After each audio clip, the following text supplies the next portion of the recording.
And we are live. And you know, if you follow this channel, how much I love NBA trainers. Some of my very best friends are NBA trainers because these are the miracle workers behind the scenes. Ever since I heard about Kobe Bryant talking about Tim Grover and everything he meant to him, and every time I was just like, man, there's just this entire team of people working around the clock in the summer to make these athletes, some of my favorite athletes on earth, better players.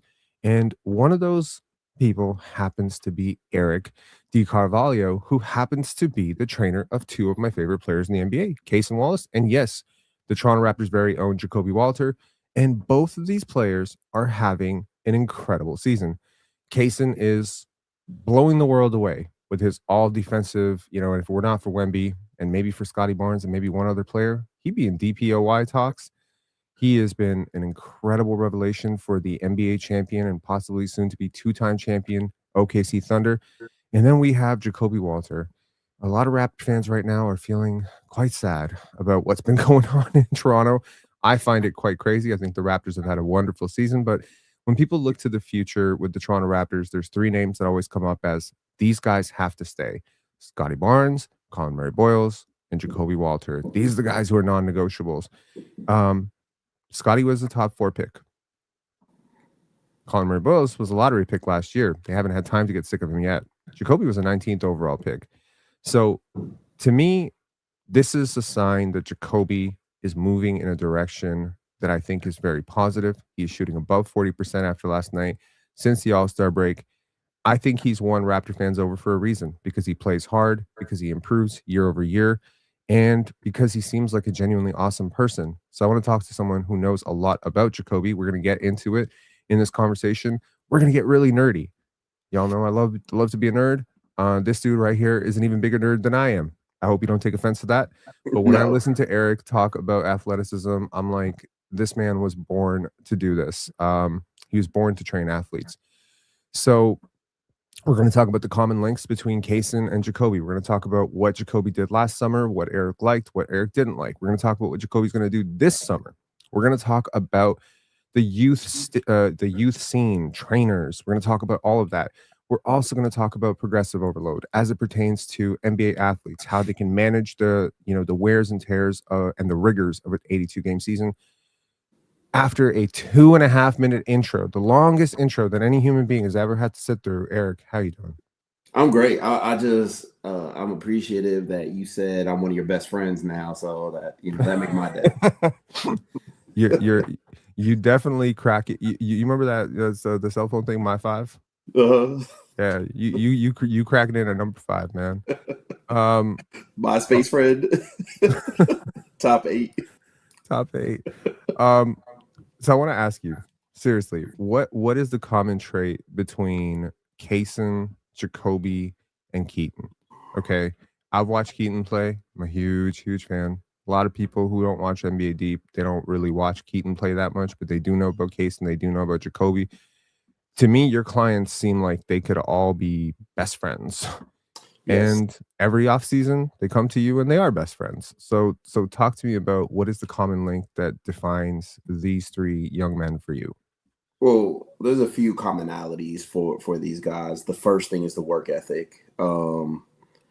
That's one thing. If you're coming to me, we have to have work ethic and we have to understand the why of what we're doing. Just like you said, we're nerdy over here, so it's not just a sweat sesh. We're not here to just train at this level where you feel beaten down and I'm too sore to even come back tomorrow. This is broken down, whether you're here for 4 weeks, 6 weeks, 8 weeks, 12 weeks, whatever. When I talk to the NBA teams, the structure, the schedule, when I talk to their agent and their manager, I know what we have, so they know what we have. And that's the first thing, is they have to understand the why. And those are the clients that succeed with me.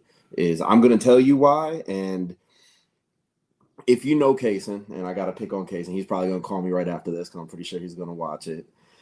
But Cason respects why. I remember talking to OKC Thunder, and the trainer said, "Man, I think I got on his good side." I said, "Let me guess." He keeps asking why, and you're able to explain it to him. And he was like, "Yeah." I was like, "That's Cason. If you can explain why you're doing something, he'll do it any day. If you just say, "Oh no, this is just a workout," you lost them. So it's funny that all my clients, that's the thing, is the why. Why are we doing this? Why is this workout broken down this way? And being able to explain it, they're gonna do it, and they're gonna do it at a high rate because now they understand why. Now when they're going through something for a week and they call me, I said, "Hey, have you been doing X, Y, and Z? Remember how we did that in the summer? Oh yeah, let me do that. You're gonna link with my ACT. Can you send them the format from the summer? Send it to them." But they understand the progress, and that's, to me, what's huge with athletes, is if they can understand the why, they're gonna go a lot farther. It seems like they're just very obsessed with the process, but also I always bring it back to that first conversation that I heard when Kobe Bryant was talking about his trainer, and he's just like, "I'm out there and I'm super obsessed. How can the person who's training me not be super obsessed with what they're doing?" Yes. Right?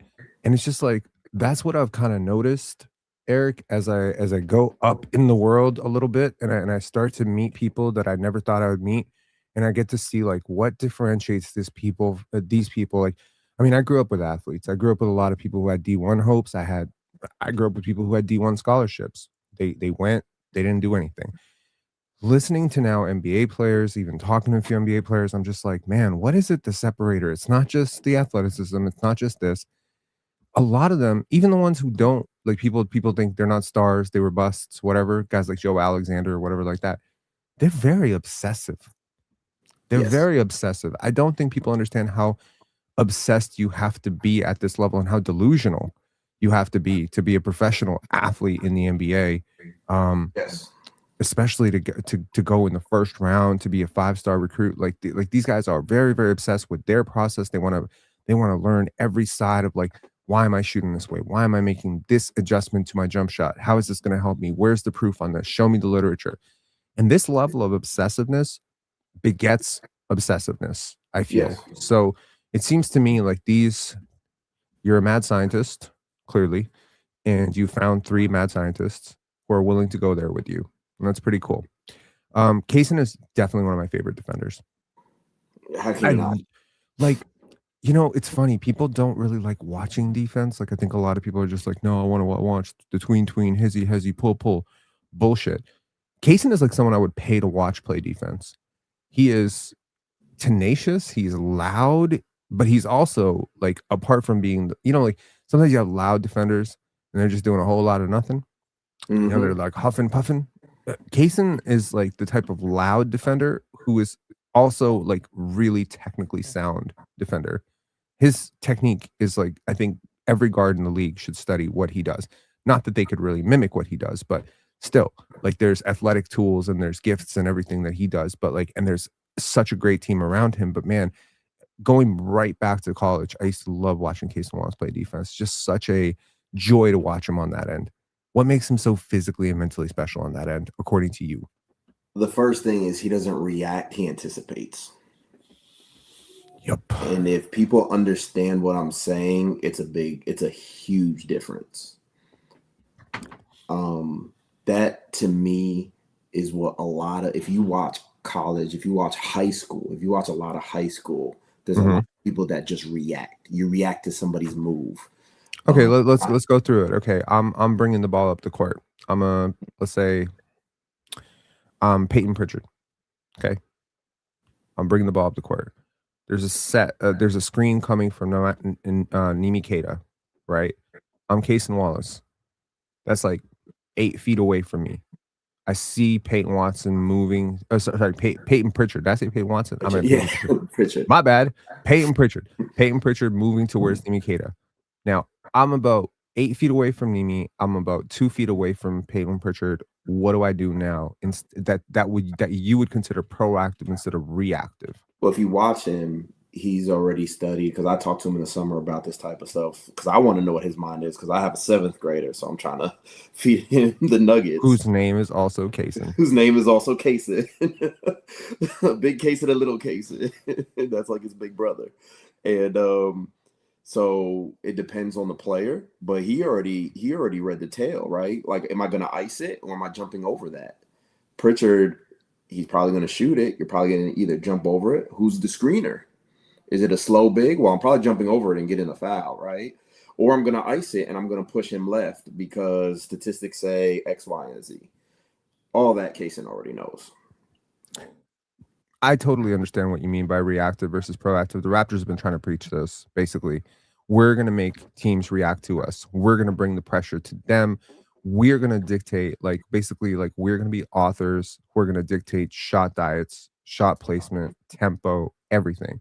Mm-hmm. Whereas a lot of people are kind of hanging back and waiting for the move to happen. And then they're like, okay, the problem with that is defense is already at such an inherent disadvantage in the NBA. Yes. Right. I think the calls make it so you can't touch anybody, you can't breathe on somebody, but also the screens, the movement now. I think it's really hard. Like, I mean, I think defense is more at a disadvantage today than it was 25 years ago, easily. And to Yes. be a great defender today, to me, at least from an all-time perspective, means so much more, especially a perimeter defender. Yes. The bigs, I mean, yeah, you're dealing with a little bit more and it's a little bit more complicated, but to me, it's still somewhat the same job. The perimeter stuff, chasing Steph Curry around screens, my God, nobody in the 90s had to do this shit. So to me, it's like you got to be so much better. And yes, I think Cason, as well as one of his teammates, Alex Caruso, like both these guys are so good at like setting the rules of engagement on defense. Jacobe has had a huge surge. I don't want to jinx it. Honestly, Scotty's trainer was about to choke me out 2 years ago because I was talking about Brian was just like, I don't want you talking about Scotty's 3-point shooting percentage anymore, because every time we talk about it, bro goes like 0 for 35 in the next shot. So I just want to knock on wood right here and just mention the case, that Jacoby's been shooting. He's shooting okay. He's doing okay. He's doing okay. He's doing fine. He's doing fine. We're not jinxing it, dear God. We're not jinxing it.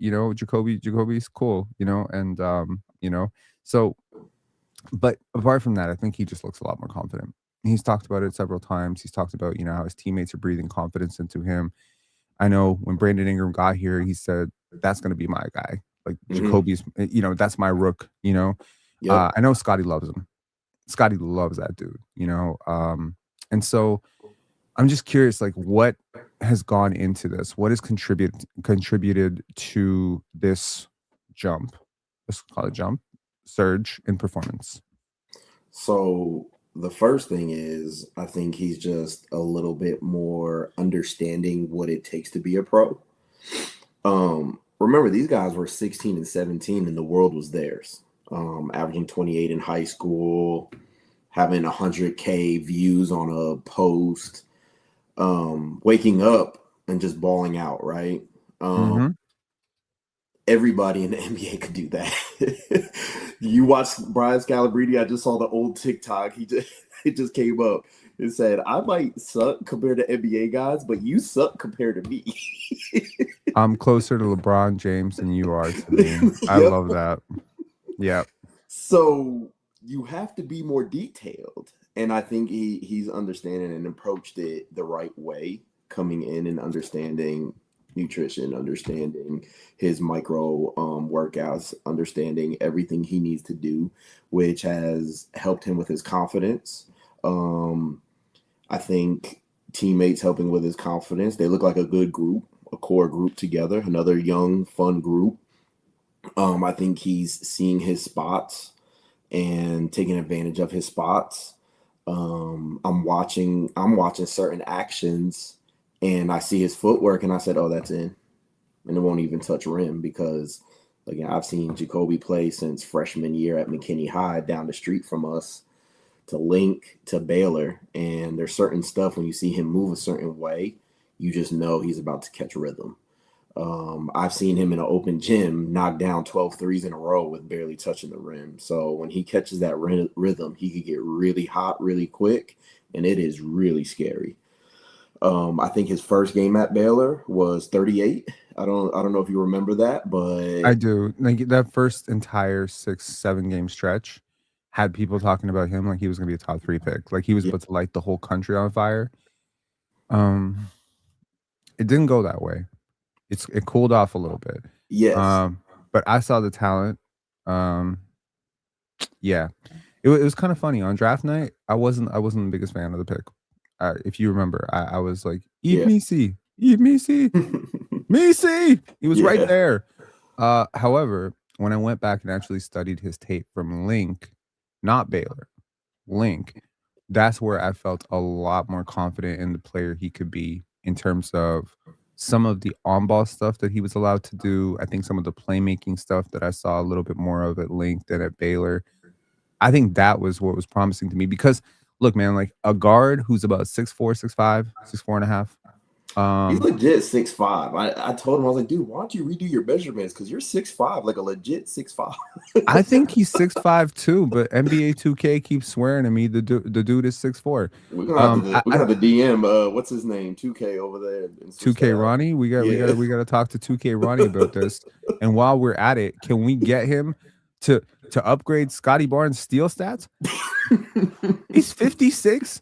Yeah. You know who else is 56? Grady Dick. Yeah. What the hell is going Yeah. on? This One shit be thing- so random. My God, man. Ugh. Anyways, my Nah. point being, look, Jacoby looks 6'5" to me for sure. So that tracks. Like when I see him standing next to the guy who's 6'5", I'm like, yeah, he's 6'5". So being 6'5", just being like a shooter who can be like maybe a top 50-ish defender, that's not like moving me if you can't be at least somewhat of a playmaker, ball handler, driver, finisher at the rim, 3-level scorer, pull up. But at Link, that's where I saw some of the pull up jump shooting from mid range, from three, coming off curls. I'm seeing like a lot of the stuff that's coming out now. And I don't think people realize how hard it is to go from what he was doing at Link to what he's doing in Toronto, where you are literally the man. You get every touch you want. You get on-ball reps. You go downhill. You're playing against high school athletes. You go in the next year, you're suddenly playing against 22-year-olds who are all the best players in the country in your age group, and then go up one more year. Like again, go from high school to college to the NBA. You are talking about like such a jump from that high school level to and it's not just the jump in competition, which is obvious. To me, it's the jump in role. Yes. Or the decline in role. You might not get 3 shots in the NBA. Well, now the thing with Link, and this is what a lot of people don't know, is that was an extremely stacked team. Of like if you guys go back and watch or look up the names and what they did the year before, those were all top players in their state. He went and became the big dog out of the big dogs. And that's why I'm not too worried about Raptors. I was just waiting for him to get his confidence and understand his role, because I know he would rev back up, because that's what he did when he played AAU or travel ball. And that's what he did at Link. Was, I remember I saw an article out where they said, oh man, he'll probably be the number 4 guy on that team. And then he averaged, I think it was like 22 or 23, solidifying himself on a team of dominant players. So that's for the question. And maybe it's the question that's coming up. We do pretty good about transitioning, but I think that's what you guys are going to see. You're going to see his role keep increasing because of who he is. He is a workaholic. And once he finds his groove, it could get really scary really quick. And that's what I meant by when he heats up, I wouldn't be surprised if in the next 2 years you see him average something. I don't want to jinx it like you, but you see him average some numbers that you're like, wow, I didn't jinx know it like me. Damn it. No. You said you didn't want to jinx Scotty Barnes, so I don't want to jinx Jacoby. I don't want to throw numbers out there. Well, yeah. Okay. I think you're gonna see something scary pretty soon, though. I feel it too. I think around draft night, I'd heard a lot of Contavious Caldwell Pope stuff with him. I watched back his high school stuff, and then I was like, he's not explosive enough, but I actually see a lot more verve to his game, a lot more creativity to his game. And then he was, again, I think I've even brought this up to you, Latrell Sprewell, and I'm just like, he doesn't explode at the rim like Spree used to. So that's kind of like the one thing where I'm just like, I wonder if that could ever be fixed, if he could ever get that explosive at the rim, or if he can find a crafty way around it. It's not like Shea is like jumping over dudes, right? Like Hmm. we are just moving through a different time in the NBA where you don't have to go through people. You just go around them. You can stop and then pop on them. Like you just there's different ways to approach this where it's not just one way, Sean Kemp shit. But that being said, how would you break down Jacoby's game overall right now? There's literally a question right now of like who would Eric compare Jacoby's game to, what's player comp, etc. This is coming up a lot. Um, yeah, like I've seen bits and pieces of Devin Booker. Yeah. On the very high end of seeing like bits and pieces of that. I don't think people regard him as the shooter that he can be, but I really do think he could be one of them ones. Like one of those, like when you talk about the top 10 shooters in the NBA, you could be talking about Jacobe Walter. Um, so yeah, like what are his strengths? What are his weaknesses? What's the gap between where he is right now and where he needs to go for you? So now I'm not gonna give you all the details. I can't, right? What the summer looks like. I'm not allowed to. You're not allowed to look under the hood. You're Okay, not allowed. cool. Fast and Furious style. We can't look under that hood. We're just gonna race for pink slips. Are we going OG Fast and Furious right here? Okay. We have to live my life a quarter mile at a time. Nah, but Yo, can we just talk about Ja Rule having like the worst acting performance in the history of the world? Like everybody knows get into that. everyone knows one thing. For like half my life, I thought he said everyone knows one thing. Yeah. No, bro, addressed himself in the third person. Yeah. He said everyone knows one thing, and one of the things everyone knows is it's not about how you stand by your car; it's how you race your car. And then he says, "Oh shit, they're here. It's on." And that's the whole. That's his whole character. That was it. And then he screams Monica when he loses. Monica! Man, I gotta go watch that. I gotta go watch. I haven't seen that in like 20 years.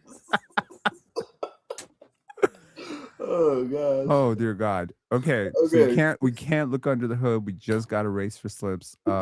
Yeah. Without spoiling us with any of the nitty-gritty details. Oh, that's funny. This guy's such a huge Jacobe Walter fan. It's literally his picture. That's wild. That's cool. Jacobe, is that you? That's not Jacobe. Come on. Nah. Closer to Gary Chant, closer to SGA. Jacoby's game is, again, I'm able to see him in a skills session when he's with his trainers. Shout out Irv. He has a different game. He has a different game, and I think he still has a lot of growth to his game. I think his strengths are his scoring versatility. He's lankier than you think he is.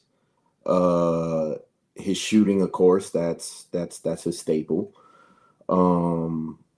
He's showing that he's a solid defender right now, and I say solid because him and I have been talking, and I'm big on defense, where it's like, nope, we always got to work, I think the weakness defensively is he does get caught with his hand in the cookie jar, and he'll get 2 or 3 fouls, and I think that takes him out of his flow sometimes because then he has to go to the bench.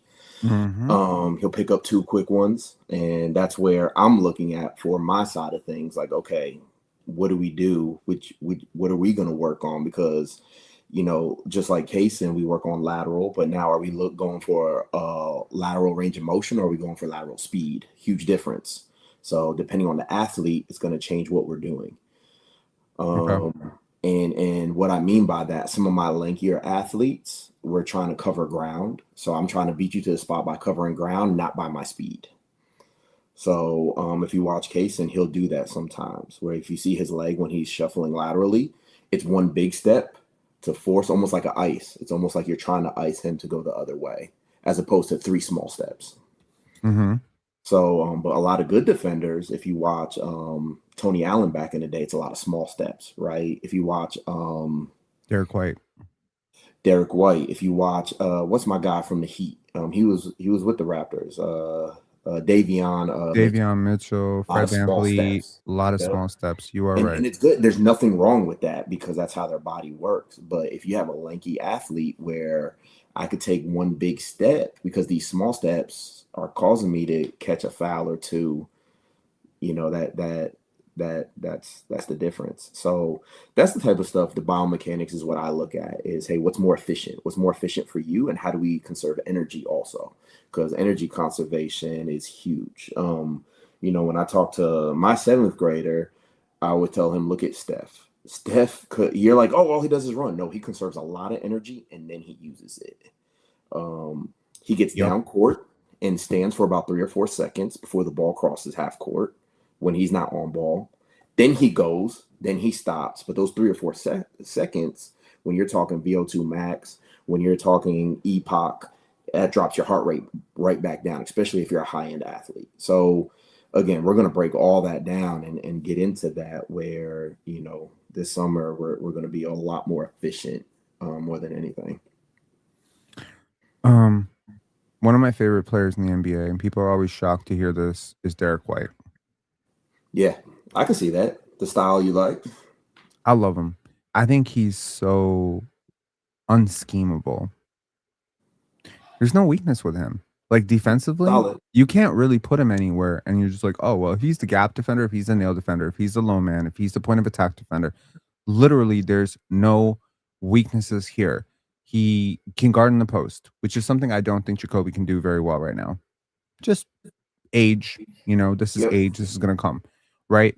As the low man, as the help side defender, I think we could utilize all that length and make Jacobe, probably a little bit more special in that regard. Two of my favorite defenders, Jalen Suggs and Derek White, they're both around Jacoby size. If you look at the measurements of those guys, whereas I think Suggs might be Suggs is a very, very special athlete. I think the gap here is just they're strong. They're so strong. And it's not even how they're strong, because David Robinson was strong and Shaquille O'Neal was strong. They're very different types of strong, though. Mm-hmm. Being strong in your base, I think, changes everything for a guard. When I look at someone like Fred VanVleet, how is he able to come out of Wichita State and just be like an impact defender on day one? Super stout, super strong lower base. You can't move him. But also those small steps, but also those heavy hands. Like those heavy hands. I don't know what the hell it is, man. But like when you're training dudes, like I think Cason has kind of like just exceptional hands, I don't know if that's something you can necessarily train all the way, but I feel like that's something we can optimize for sure. And I see all these areas of growth. I'm always thinking like a scout. You're thinking like a trainer. I'm always thinking like a scout. I'm like, how does this translate if we can get a counter and we can make him 5% stronger and give him 3,500 repetitions with this exact play type, like over the next 2 years? Like, how does this look, right? How does this look if we get a counter to this move? How does this look if we get like 5% more speed going on? Like, all of this is always like a little bit of a mad scientist experiment going on in my head too, right? That being said, I do believe there are ceilings. I believe athletes do have ceilings, and I think a successful thing would be getting close to that ceiling. Yes. What is Jacoby's defensive ceiling? He's not going to be Scottie Pippen. Hate to break it to you. He ain't Scottie Pippen. No. What is the defensive ceiling for this dude? Could he be like an all-league defender? Could he be a second-team all-league defender? Could he be a top 30 defender? Could he be the best wing defender on a championship team? Could he be a guy who just racks up like imagine whatever you've been around this kid for a while. Imagine what that version is of Jacobe and tell us about that player. So we were training over All-Star break. Like I said, my guys, the ones that come to me, they're obsessed, right? Like they're gonna fly in, even if it's just for 2 days, real quick, get a tune-up in. The one thing, like you said, low center of gravity, right? We're working on that now, and that's his evolution is staying low. If you look at Case in his rookie year, where I remember distinctively Jalen Brunson bumped him and he went flying. And I was like, oh, I put that in the notes real quick. I was like, that's not happening again. last year they played the Knicks. Grew up a Knicks fan, so Me too. Me too. Me so too. I still watch the Knicks. Even though I got my guys, I still watch the Knicks. Last year, Jalen does it and he just absorbs it, and I was like, that's the difference right there. It's a small difference, but it's a big difference. And that's where we are. I think with Jacobe also is what people don't understand is a lot of people want to compare a 21-year-old to a 32-year-old. Best again, I'm gonna pick on Cason just because he lets me. He picks on me all the time, so I'm gonna pick on him. You know, when we're talking, everybody says, "Oh, he's like Jrue Holiday." Yeah, we want to get him up to 218 like Jrue Holiday. You're comparing a 32 to 30 or 35-year-old now. At the time was 32-year-old to a 20-year-old. We're not putting 20 pounds of muscle on a 20-year-old while he's still going to be efficient running up and down the court. It's just he's not that far. His homeostasis isn't that far off right now. So it's gradual. Because I mean, if we look at Jrue Holiday back at 21, he was probably 205 also. When you're 34, yeah, you could put weight on very easily. And I think that's what a lot of people do when they do their player comparisons. Oh, Jacobe could be like Gary Trent Jr. Jacobe could be like this guy and that guy. Not at You're all. looking, yeah. I don't know. I don't know who sees Gary Trent. Gary Trent is bottom heavy. I don't know. Somebody just popped it up on the. Yeah. No. I get it because they watch Gary Trent for years, and then for some reason people still like think him. Gary Trent's a good defender. Gary Trent Jr. is not a good defender. Because not for a lack of trying. He's very active. He's got long arms, but Gary Trent Jr. has heavy feet. You see his dad? Yeah, he inherited that gene. Yeah. Like you ain't gonna be a great perimeter defender. You got heavy feet. Yeah, no, for sure. But I think a lot of times as we do our player comparisons, and I think we have to grow into ourselves because, again, Cason, they're like, oh, Jrue Holiday. I'm watching Cason Wallace, and what's crazy is I'm watching high school players, and they're getting compared to Cason now because he kind of made his own staple. Sorry, Rajon Rondo. Yes. Yes. Stripping pass lays at an elite level. Yo. Let's go. Rajon Rondo. Show Jacobe this. That's high praise, man. That's high praise. Rajon was an incredible defender. Amazing defender. Amazing defender at the guard position. I think. But I like what you're saying about stacking.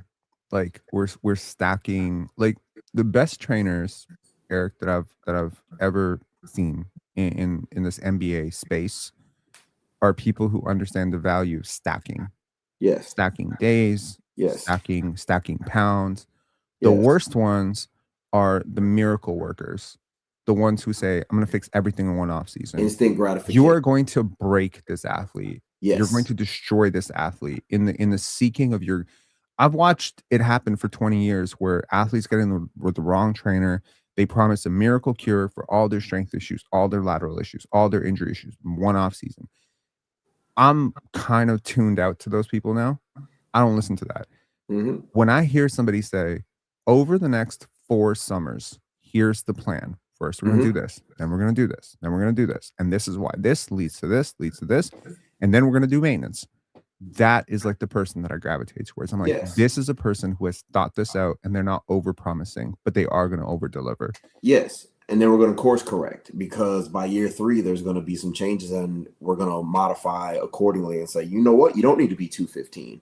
You're fine at 205. You're strong. You're athletic. You know, you only dropped 8 games. So you're playing over 70 games. Like 205 is fine with you or whatever it might be. But that's one of the keys is long-term development because the goal is to play 13 plus years. And you know, I know we're not talking about him, but my guy, I'm always going to throw him in there is Keaton. That's what we're on right now. Like, you know, he's got guaranteed money from the Hawks this year. And I mean, the guy is a workaholic, obsessed.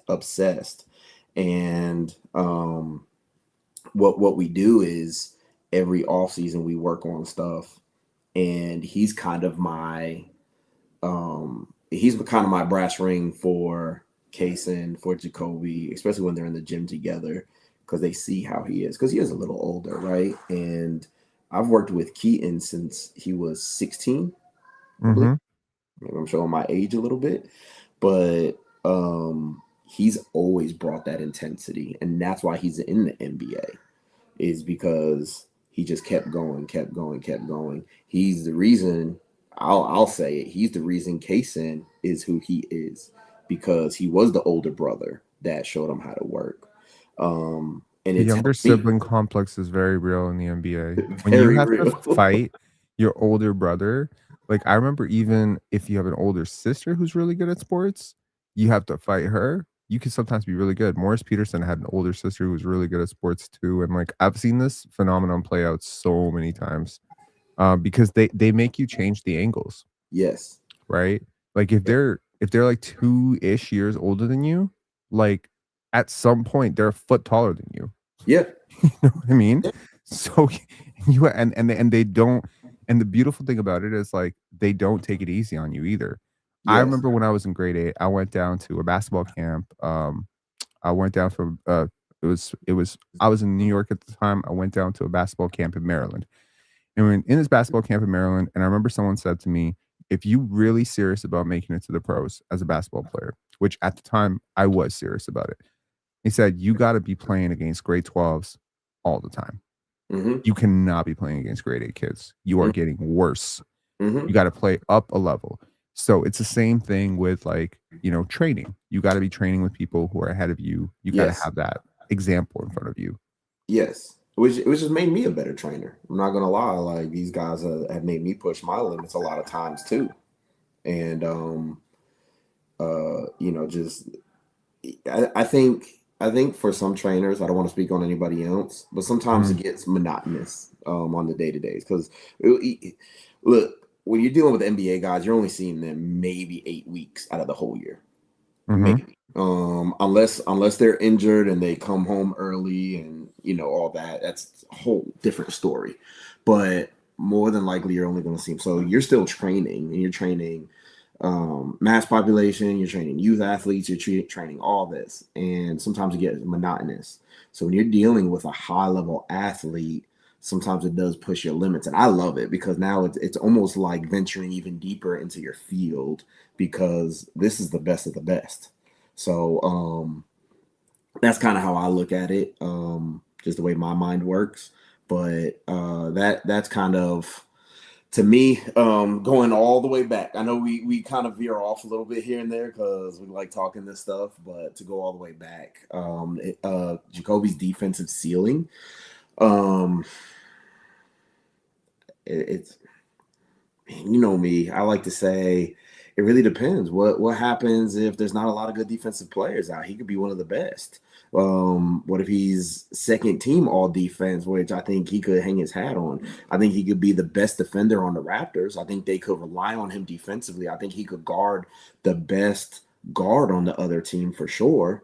Going forward, especially in playoffs. When I say guarding, I'm not talking during the season. I'm talking about in playoffs, big moments, Mm. guarding, whether it's a point guard, off guard, depending on the team. I think in the next 2 years, we could definitely see him.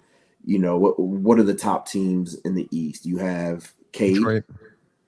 Detroit. So you have Cade, Halliburton when he gets healthy. Yep. You have Jalen Brunson. You're talking about a variety of guards. Those are three completely different players. Jalen And Brown. Jalen Brown. Those are completely different players, but I think he has the ability to chameleon himself for that game plan in the next few Mm. years, and I think that's where his ceiling will be, is guarding a point guard like Jalen Brunson, who's gonna ground and pound you. Maxi, yeah, shout out my guy Maxi. I used to train him in high school also. That's dope. I mean, Maxi is the definition of speed. So you have Jalen Brunson, who's the definition of strength and footwork, and then you have Maxi, who's the definition of speed. Those are opposite players, and I believe he can get up to that task of being able to. I don't want to say hold them, because what does that mean? We held LeBron to 30 points a game, right? Yeah. so And got a finals MVP for it too. yeah, I so mean, yeah. disruptor. you don't Go stop ahead. like great players. Like Yeah. nobody stops great players. You make a great player's day bad. You know what you Yep. do? Like, you not stopping the car, you giving him a ticket. Hmm. You're giving him a ticket and you wasting 20 minutes of his time. That's it. You making him exert a little bit more energy so he got a little less energy on defense. I think that's Yes. about it. Yes. Um, I Stop mean, their first. I would say stopping their first action. Right. That's the goal. When we exactly. stop their first action, make them go to their secondary, their third reads, their fourth reads. Can we do that? The greatest offensive players. So defense is the opposite coin of offense. If one side is heads, the other side is tails. I always look at it this way. This is why, like, to me, defensive rebounding is such an important thing. Because what is the most efficient offense? Offensive rebounds, Hmm. putbacks, Hmm. corner threes. Kick out This three. Yeah. exactly. So when I think about like an offensive, first of all, every good team has good guards. Whether that's Shea, whether it's Luca, like all good teams have good guards. There's not Sure. one good team in the league that doesn't have elite guards, For sure. Because of the right? space in the league at this point. Exactly. So when I think about like what does an elite guard think? Like what is Jalen Brunson thinking? To me, if I'm Jalen Brunson, Jacobe is not even there. Okay. Hmm. That's not even there to me. That's no offense to Jacobe. That's no offense to any guard. You're not even there to me. If I'm an elite offensive player, my man is not there. Yes. His help. So if I'm attacking right, the nail defender is my priority. You are just a pylon in my way. I'm going to manipulate you. I'm going to get a switch. I'm going to get past you. I'm reading the second layer. That's it. Exactly. The greatest, like I'm going to say all-star level in the NBA. So like right now, let's talk about like the layer. If we talk about the layers of offensive progress here, if you are a basic level starter, you're thinking about your man. Everything is about your man. How can I beat my Hmm. man? And then the minute the help comes, you're trapped. You're messed up. If you're an all-star level guard, let's say Jaylen Brown, not to be too offensive. I know some people think he's an MVP. I do not. I He's like Jalen Brown. I like his game, but I know what you mean. I'm not obsessed with him, but yeah, I just okay. hate the Like Celtics. Being in New York, growing up in New York, I just anything Boston. I yeah. do. Um so like with Jaylen Brown, he's thinking about the nail defender. He's thinking about that second layer. Yes. SGA and Jokic are thinking on a completely different level. They're Yeah. not There's thinking about their spots. man. They're not thinking about the second. They're thinking about spots and they're thinking about that third. They're thinking about that rim, the low man. How do I manipulate the court? How do I time my move? How do I Mhm. counter to the counter? How do I find some, like sliver of gap where I can get through before that third defender? So this dude in front of me doesn't even matter. That being said, that primary defender, that point of attack defender, the Derek White, the Cason Wallace, the in this case Jacobe Walter, they still matter whether the offense cares about them or not. They still matter because they will often be the one who recovers on the rear contest. They are often going to be the one who is going to be tasked to switch out or X out. Like they're going to have to close out to the corner. Man defense is so overrated to me in the NBA. It's also about like the studying of the scheme, and we did a members live yesterday on everything people don't understand about defense because people focus on the ball when they watch basketball. Mhm. To me, I'm not like there was a play against Sacramento, so beautiful. DeMar DeRozan bumps Jacobe Walter. Do you remember exactly what I'm talking about? Mhm. He falls over. DeMar gathers. Jacobe gets right back up. Like you know that like little thing we used to play with when you're a kid, you knock it over and it just You pop. Yep. pop up, and Jacobe just gets up and draws the charge, and I'm like, dog, That's that it. is awesome. That's what we're talking about. The being in the right position. How many times do I see Derek White get switched onto a big, and he'll just stand up and the big will run him over? I think Jamal Shed's incredible at it too. If Mhm. Jacoby becomes anywhere close to the defender you think he can be, with Scotty and CMB at the level that they're at, this could be one of the better defensive teams in the NBA very quickly. Length. That's a lot of length. It's a lot of length. It's a lot of switchability. Scotty can legitimately guard 1 through 5, and I think CMB in his prime will be able to guard 1 through 5. If Jacoby can get to a point where he's strong enough to guard 1 through 4, That's whew, the Yeah. That is scary. And there's a big reason why the Raptors were looking to probably trade for Derek White this offseason. Like they were looking to trade for him last offseason. The price was just too high. But there were so many rumors about how much they are obsessed with this archetype. Mhm. And yeah. Do you think Well, at any point Jacoby could ever play point guard? I would love for him to. I Me haven't talked to too. him about that. I haven't talked to him about that. The only thing I talked to him about is I would love for him to be more of an IQ player. That's his ascension in my eyes is more of that cerebral player. When somebody said Rondo, I would love for him to go ahead and watch Rondo play a little bit. Not to say, oh, that's your art type, but gather some stuff off of that. But build your game. Put that in your bag. Put that in your toolbox real quick. If he even does that, that's very very scary. I would love for him to see the court a little bit better in general. There's so many times where like if I could talk to him and be like, yo, do you see that slow-footed big closing out to you? Yeah. You do realize like you Jacobe Walter, you five-star recruit, remember Link Academy, you could blow right past that dude. I Yeah. understand like this is the NBA and your role is refined to this and this. And this is kind of like why you sometimes hope that your client ends up on a bad team, so they just have, like, that A little 1 more to 2 leeway. year. Hmm. Exactly. But again, Cason is showing that you can develop anywhere, and if you don't get that opportunity, you gotta give yourself that opportunity, i.e., go down to the G League, which Jacoby did, or you can obviously do summer pro-ams, organized runs, etcetera, etcetera. So, yeah. If we fast forward to 2028, 2029 and Jacoby is an all-star. Okay. I mean, hey man, most people are like, "What? All-star? What are we talking about here?" But I'm not kidding. I genuinely when he was drafted, I didn't like the pick for like 20 minutes. I went back, watched the tape. I got really high on this idea that this guy could be a three-time all-star. And I was just like, if everything breaks right for this guy, he could actually do it. What would have to happen over the next few years for him to be an all-star within 3 years? Now, controllable, right? Because there's uncontrollables, but controllable. To me, he has to become elite at two things. You pick. You want me to pick? You can. I mean, Okay. I want him to become elite at pick and roll.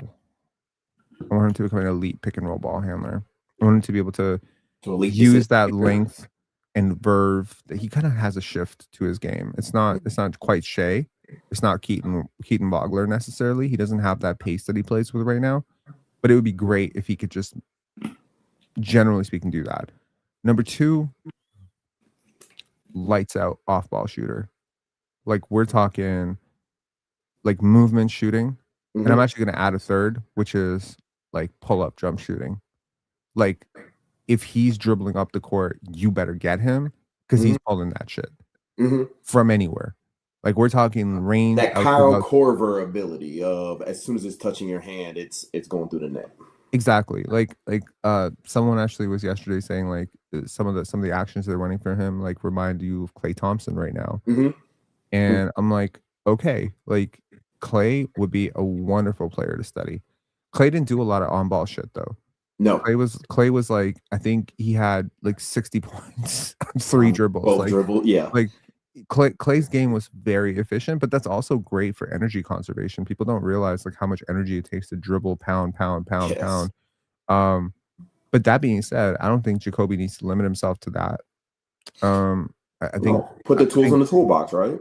Like if exactly. you get Clay Thompson, you get Rajon Rondo, and say, hey, watch these two players. That You're that's becoming elite. a very scary player if you actually map out what those two players did.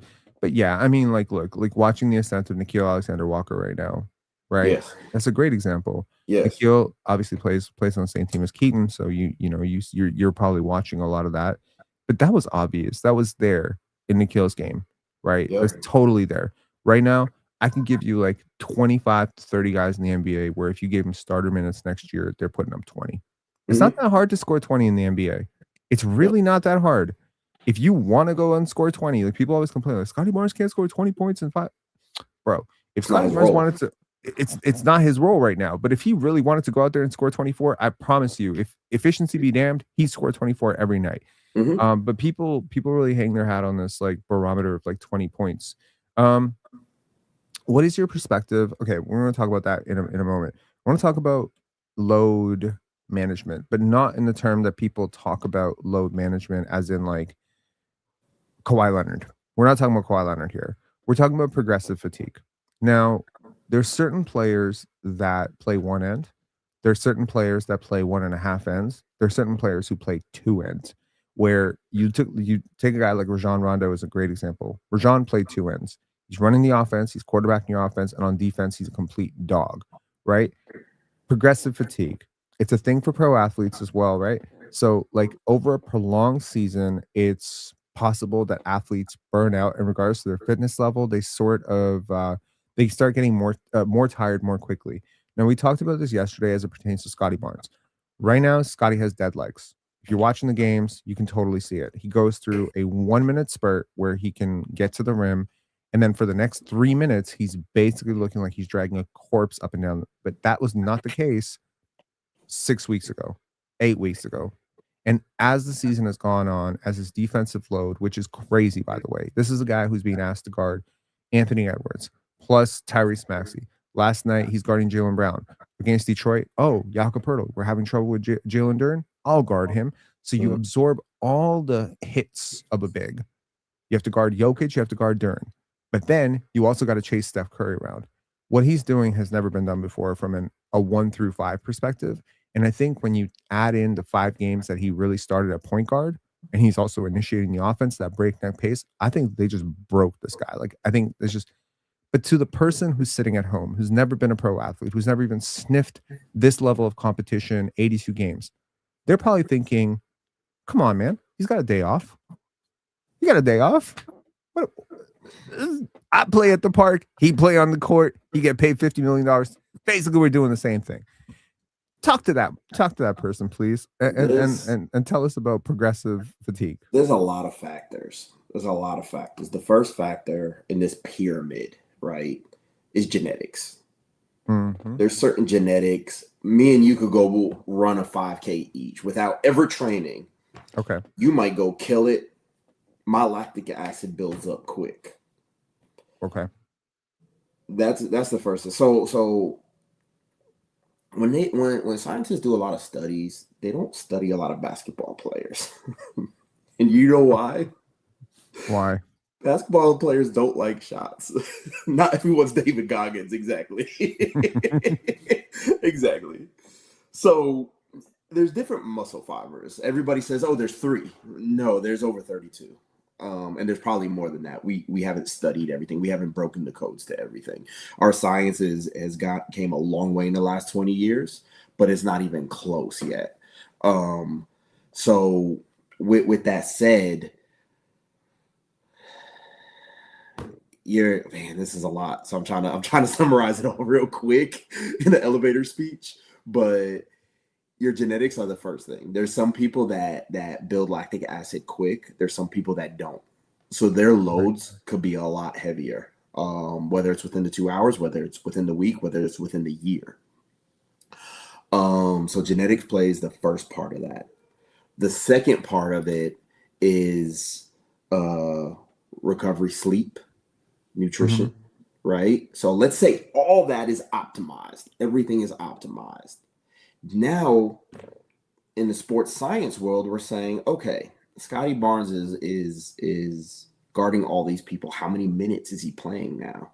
Is he at 25 guarding Jaylen Brown and at 18 guarding Jokic? Top 10 in the NBA in total minutes played, dude. But now we got to see when he's on, this player. Okay, got you. So we got to break everything down to the ridiculous. If we do that, and then, like you say, because I know you're a numbers guy also, we go and look at the efficiency, and now we say, okay, look, his load right now is way too much. We got 4 games left in the NBA.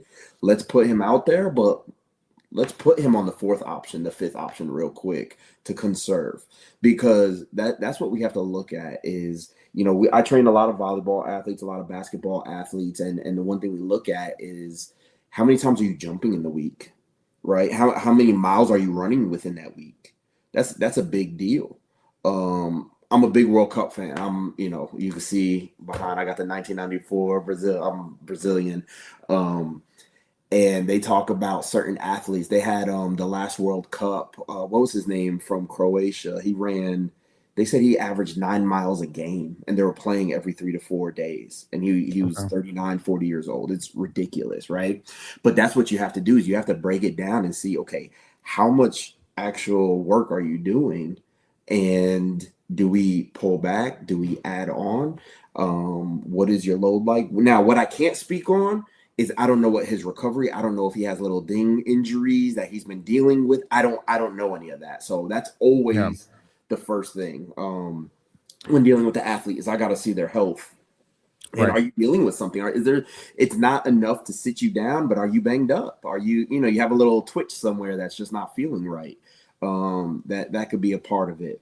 But 82 games. How many has Scotty played? 77 or 76. And they're He's top, averaging. and he's top 10 in minutes. And every year going back to his rookie season, he's been like top 5 in distance traveled in the NBA. So when you look at that for the average fan, you have to say, okay, we have to conserve because this game's about to get a little slower, right? In the playoffs, it is going to get a little slower, but it is going to get more efficient and it's going to be more mentally fatiguing for sure. And now everybody is watching what you do. In the season, they might say, hey, he's 35% from the corner. If he takes it, he takes it. But in the playoffs, it's like, no, that's what we're taking away from that team. So they're watching what you do. So that progressive overload is real. It does wear out. I mean, there's a reason why kids go to school 10 months, 9 months out of the year because they are worn out. There's a reason why we have weekends off because you do get worn out. So that for the average Weekends fan, off. What's that? the What average nine to the five, hell is that? What's your sleep? audience. What is sleep? What are these things Right. that you speak of? but that's what it's just compounding and it's just compounding. And how old is he? 24? Yeah. 24. I mean, So you he talked still about hasn't blood. even You talked hit. about toxins, right? Like, Yep. so is lactate? That's part of it, right? So yeah, But so lactic acid, hydrogen ions. so you have high look at you. Okay. So You told me to be prepared. Okay. okay, so So lactic acid breaks down into inorganic phosphate. yes. We're in the right ballpark, You're in right? the right ballpark. So hydrogen ions is the waste. That's what you feel when you're sore. If like I said, we go run a 5K. I haven't ran a 5K in years. I don't know if you have, but I'm gonna No, be sore. I'm gonna be super sore after. of But course. what happens is your lactic acid it rips apart your muscle and it's gluing it back together. The hydrogen ions are the toxin. It's the bad stuff. Think of it like cement on a house, the little extra cement that drops when you're finishing up the blocks on the house. That's the hydrogen ions, right? So it's the gunk. Whereas the lactic acid is what's helping repair and build, and you're growing for what you're doing. You might not get massive if you're doing a lot of endurance, and you might not get lean if you're doing a lot of strength because your body is starting to adapt to the workload. So what happens is you have a lot of toxin in your blood now. Do you guys remember Lance Armstrong? That's Yep. the best. You know what he got in trouble for? Basically, removing those toxins. Blood doping. Yeah. So he took blood from before all the training and stuff. Because you have to train really, really hard to do those crazy endurance events that I would never ever do in a million years because that's that's not what I'm about. Right. And what you do is you take this blood that's great when you're arrested, full of oxygen, and right before the event, you pump it back into you. And that's the summary. There's a lot more to it, but that's the summary of it. So you don't have all those toxins. So that's considered blood doping. It was illegal, and that's what he got popped with. And I'm assuming that's illegal in the NBA as well, right? Yeah, blood doping's illegal. There's a great documentary called Bigger, Faster, Stronger. I want everybody to watch it. He You know, talks about it all that might just be stuff. the numbers thing, but I'm just like, why is that illegal? It should be perfect. It's my blood. Just because it's sitting in a refrigerator doesn't mean it's not my blood. I should be able to do this. I mean, if I want optimal performance, it's not like I'm pumping steroids into myself. It's my own blood. Anyways, whatever. I That's now have slightly renewed empathy for Lance Armstrong after understanding this. go get your yellow bracelet back. Nope. Still in the garbage, still gonna stay in the garbage. But yeah, I mean, I tried to explain this to people yesterday because here's the thing. Like, force begets force. If I'm guarding Shea Gilgeous-Alexander, I have to move at that pace, right? Mm-hmm. If I'm sprinting to catch Tyrese Maxey on a fast break, that's a very different thing. Mm-hmm. And I'm actually going to ask you like a total impromptu off the cuff question. Let's say there's an average, think about whatever you think is an average 40-year-old. Average athleticism, average build, not me, not you. We're not average. Okay. We're not average. We are athletes. That's different. Talking average dude. That dude, how long could that dude play at the intensity that Cason Wallace plays at? 20 seconds before he pulls something. Okay. That's right around what I think too. 20 seconds before he pulls something. Let's go one step further and say the person's in good condition, like good shape. They run every day, they walk every day, they generally have like, they're not fat. They take care of themselves, they're healthy, they're 40. They could probably do a 5K, reasonably. How long can that person go at Cason's intensity? Probably 3 minutes. And he probably Okay. won't pull something. He'll probably just kind of slow down and before he pulls it because his body is at least warranted for some of it. The crazy thing to me, and again, this is just, I had a friend who was in the NBA in 2008, and he was a pro player from overseas, and I'd seen just what an elite athlete he was. And he was not athletic by NBA terms. No one had ever called him athletic, but I knew what an athlete he was. Like, I knew his endurance, his conditioning, his speed, like the work that he put in. When you see these guys up close, you get a real like gladiator appreciation for this shit. Yes. These are not normal people. What So they are doing looks easier on screen, but when you see it up close or when you understand the science behind what they do, I believe that, like honestly, I think if a person had to move at the way Cason moves on 2 possessions, they would throw up. and that's the thing. The first things first, right? Their body fat under 8%. Go show me a 28-year-old that's under 8%, and he looks crazy. If you're at the office and there was a guy sitting in a cubicle at 8%, you bet you would know him. You would see him because it's different. It looks different. Yeah. So that's the best way I could tell your audience. The 8% is on the higher end for a guard. Jacobe going into Baylor, we were at 4.2%. Yeah, I remember that. And his endurance was crazy. Everything was on peak where he needed to be. 4.2%. That's bodybuilder status. There's nobody in your office at 4%, guys. I'm telling you that right now. If there is, check on him because he's about to die. That's crazy. Or he's filled with steroids. Holy crap. Just think of it like that. That's the first thing. Like, if you think of it, just to put it in perspective, it's crazy. 10% is you're out of shape. Luka probably at his worst, eating amazing DFW, Dallas, Fort Worth food was probably 12% when everybody was like, oh, he's out of shape. He was probably 12%. 12 or 13. Luka's a phenomenal athlete. When people say people like Luka and Jokic are not great athletes, like, again, I remember Fyodor. Did you watch MMA? Yeah, I did MMA for a little bit. I can tell. Fyodor Emelianenko, remember him? Uh-huh. People used to call that guy fat. Yeah. Like, oh, he's chubby. 11%. I'm like, dude, this is first of all, his endurance level is insane. So whether you think he's fat or not, like, it's perfect for the sport he's actually training in. And number 2, this guy would knock you off this planet onto another planet. You would Yeah. be fighting the winds of Jupiter when this guy's done with you, man. I love Theodore, like one of my favorite fighters of all time. But anyways, I digress. The point here is like let me TLDR this, okay? You, most people don't understand what professional athletes go through. Most people have no idea what it takes to train at that level. Most people would die if they tried to play, 1 minute in Cason's shoes. And so when Cason misses a defensive rotation or when Scotty Barnes looks a little bit winded, relax. You're talking about a dude who's probably worked harder at this than honestly. I don't know. Like, I don't like to like when I say stuff like this, people are like, oh, you glazing athletes, you glorifying athletes. Should we not glaze people who are like the top 200 people in the world at what they do? Like, do you know how many people play basketball in this world? It's over like 1.5 billion people in the world play basketball. Can we be okay being like this guy who's like top 50, 80, 90 in the whole world at what he does is really freaking awesome?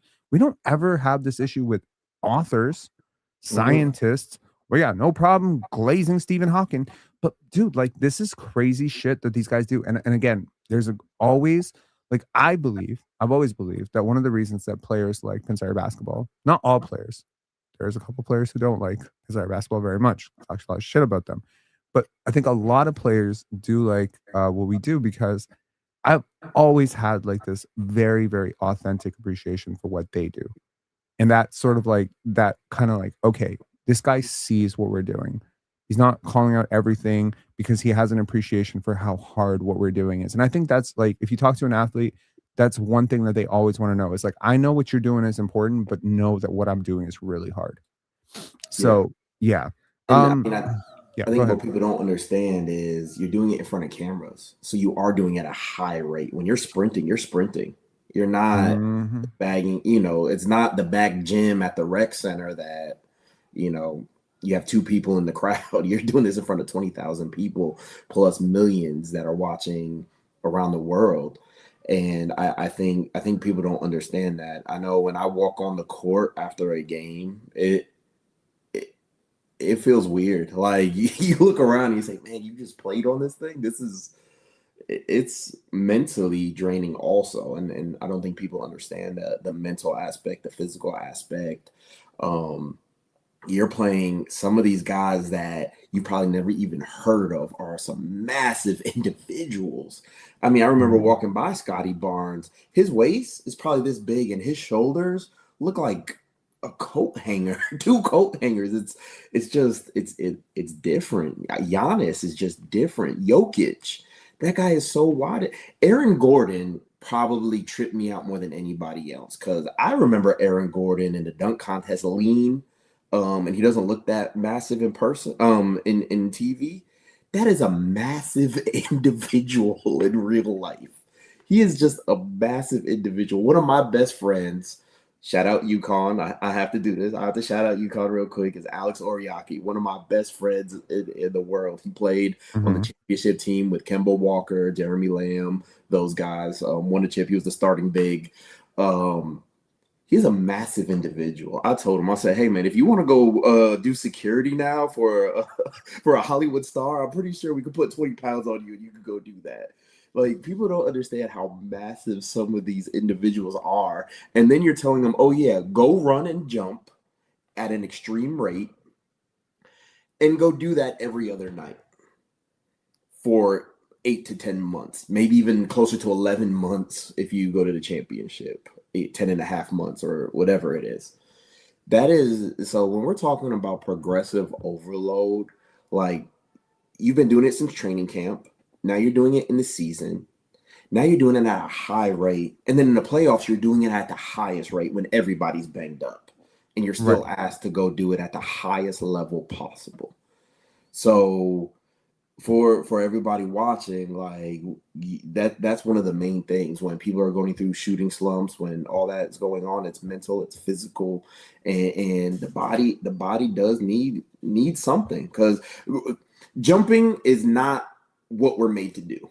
We're bipedal animals, right? That's what we are, is bipedal. We're made to wiggle forward. Our biomechanics, it's a wiggle. It's when we walk, we actually wiggle. That's what it is. We're like, extended penguins. That's what we're made to do. We're made to walk at very long distances. That's what we're genetically made to do. If we're made to jump the way these athletes were made to jump, we would have high ankle bones, just like a rabbit, just like a frog that's tilted backwards. We're not made. Can we do it? Yes, we can do it, but we're not made to do it. So we're asking these athletes to do this every other day on average for 10 months at an extreme rate. I've never heard anyone quite say it that way, but I'm really happy you said it that way. I think I'm gonna like clip that into like a little reel. That's a really good point. That's a really good point. We really aren't designed to move this way. And when you start, it's an arms race. The NBA is an arms race. They get faster, you get faster. They get stronger, you get stronger. Shaq comes in, suddenly everyone's in the gym the next week. Mhm. It is absolutely an arms race. And I don't think people understand that sometimes outlier athletes require not outlier athletes to train insane levels and maybe bend their bodies and push their bodies into extreme circumstances. So Yes. So I will let me say this. Who he used to play for Atlanta. He's on the podcast now. What's his name again? Played for Indiana. yeah, I know exactly what you're talking about. I And love his podcast. Why can't I remember his name? My bad. But he was talking about Conley. He was talking about Mhm. Conley, and it resonated with me. I watched it about 2 weeks ago, and he said, "Don't get it twisted. Conley has bounce. He doesn't dunk in the NBA, but look, he's on like year 18. He doesn't use all his jumping ability." It's driving me crazy now because he has a brother, Teague. Yes, Jeff Teague. My bad. What I always love watching him. That's My bad, Jeff Teague. Fair. But he was talking about Conley, and I was like, you know what? That's true. I never see Conley play above the rim. In all my years, Conley, I loved him as a point guard. Even when he was with Memphis, when he was having those amazing seasons, he wasn't above the rim player. And he said it. He was like, dude, in practice, he could throw it down. But he worried about longevity. So, and that's kind of to the point, right? That's kind of to the point of, we're bipedal, where when we're jumping a lot, it is impacting us negatively. It does. It does. It is what it is. Now, can you last a lot longer? Yes. I mean, you have Look at Vince Carter. Look at Zion Williamson. What player, even Michael Jordan, favorite player growing up. Michael became a lot more ground bound as he got older.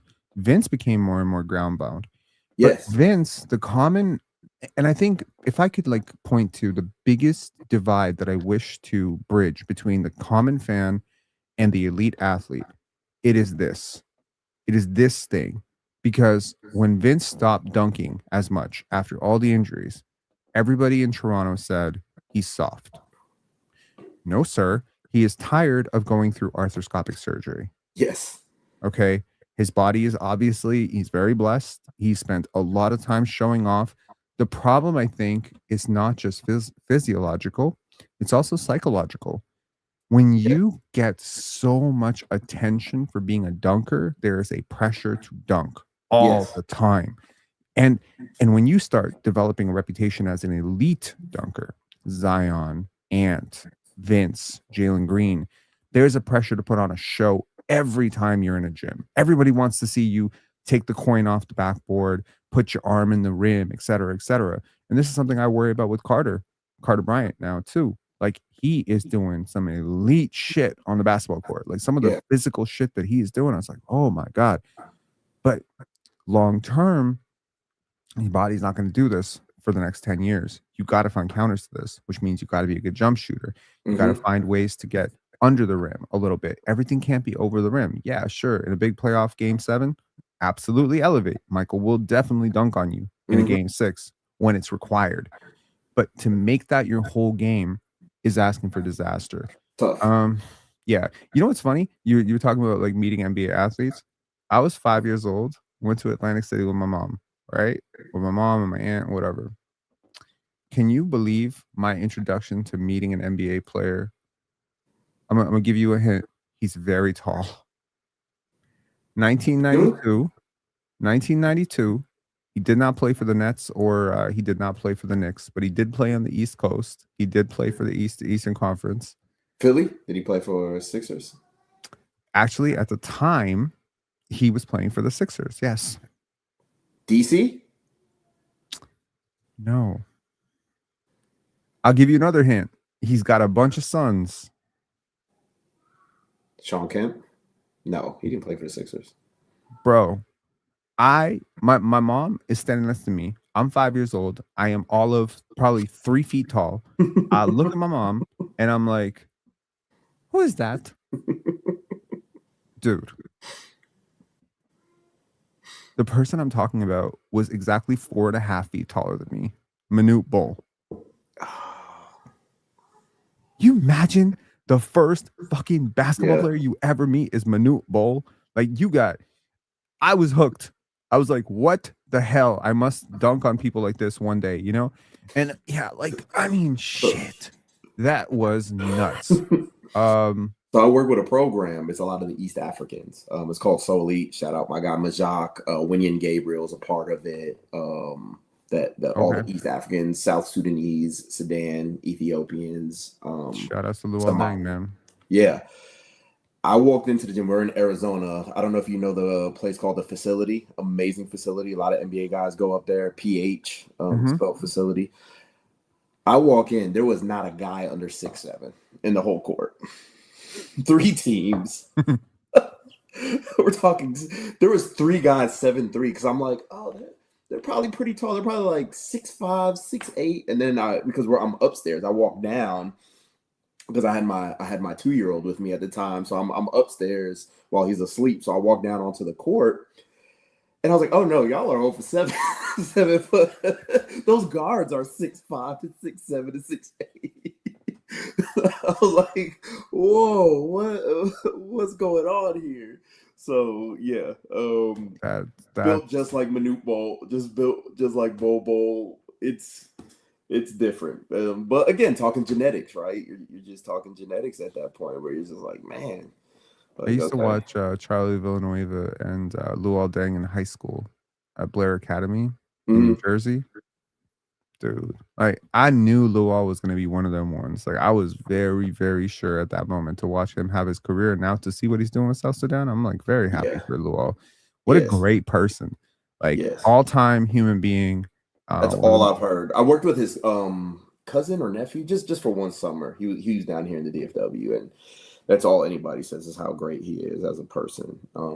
I love to hear that. That's the awesome teammate, awesome veteran, awesome youth. Like, he was just great from the jump. I know a couple people who've been his teammates, and they're just like, best teammate you've ever asked for. Okay, what's your perspective on the current culture of youth performance training? Where is it strong and where is it lacking? We'll also get to this rapid fire question. As people have been asking questions, we'll do like a quick question thing afterwards. People seem to be enjoying the pod, so thanks for doing this. We'll get to a few questions right at the end, but I want to get through. So this is my one of the things I really wanted to talk about. When you asked if we could do another podcast, this was something that it's near and dear to me. It's something that I do. This is how I got a lot of my NBA guys. I've been working with them. I've been working with Cason since he was 12 years old. Like I said, he's like family. So the thing is that the current, and I need to speak my piece. I need to speak my piece on this, because the way that things are currently is definitely going to be more pay to play is what it seems to be. Being around Cason, being around Jacobe. See, I was around Cason Wallace back when they were middle school grassroots, and I was able to see everything that was going on at the time. And what's going on now is night and day different. So performance training, also the whole scene for basketball and youth sports in general, everything is different. I don't know if you're kind of like me. If I could see a 15-year-old, I could kind of see like, hey, where are you on your journey? I can't do that anymore because of reclassing, because of people faking birth certificates, which I know has always been around. But right now, I feel like there's so many leagues, there's so many different tournament directors that they don't care about any of that. They just let it all go through. and then they're charging the parents $100 for the weekend, $120 for the weekend down here in America. I know you guys are in Canada and it's a little bit better, but with all that, everything else is leaking out. So my performance side gets hindered also. Right. So what happens is in the States, I'm not sure about Canada, but in the United States, doing what I do, you don't have to be licensed. You just have to have a certification for insurance. Correct. Which I don't agree with at all. I believe it should be state licensed. You're dealing with potentially the top of the top, and you could ruin a lot of these athletes not doing it correctly. Give you an example. I had a kid, his dad would always text me. Every few months he would text me and say, "Hey, E, he messed his knee up. Can you help him out?" I'll help him out, and then he'd leave. Text me again, "Hey, he messed his hamstring up. Help him out." And I was like, "Hey man, just do the program. Like, let's get on a good program. He's a high-end athlete, 6'5", sophomore. Let's get on a program." "Oh, well, we have a guy, it's one of my older son's best friends he's a trainer. He played football, so he's training him." And finally I told him, I said, "But the training isn't working because he keeps getting injured." So it's cause and effect. But oh, well, he knows what he's doing because he played football in college. He played, big university down here. So he knows what he's doing. I was like, that's not how that works, though. That's common sense. It's like they say, some of the best NBA players aren't the best coaches, right? Because it's two different sides of it. So I say all that because it does leak over, and it's interesting right now. It's a $50+ billion industry in the United States right now is youth sports. Performance alone is $14 billion. They're building locations. They're doing a lot. I don't think the parents are educated on what is correct and what's not. I mean, I've had parents where, we're doing a week one in a transition season, and I tell them what we're doing. Hey, we're making sure that the body is getting ready to load for what we're doing. And I'll get a text the next day. "Oh, well, they didn't sweat a lot." And I'm like, yes, because I'm fixing some injuries that they got 3 months ago, and we're trying to get it. "Oh, well, we really, we need to go a lot harder." This might not be the place for you right now. We're in week one, phase one, and I can't even have an external rotation. We're totally internally rotated, and it's not fixing yet. I need to do that before we can even jump, or we're going to have an MCL or PCL or ACL injury in the next year, I could guarantee.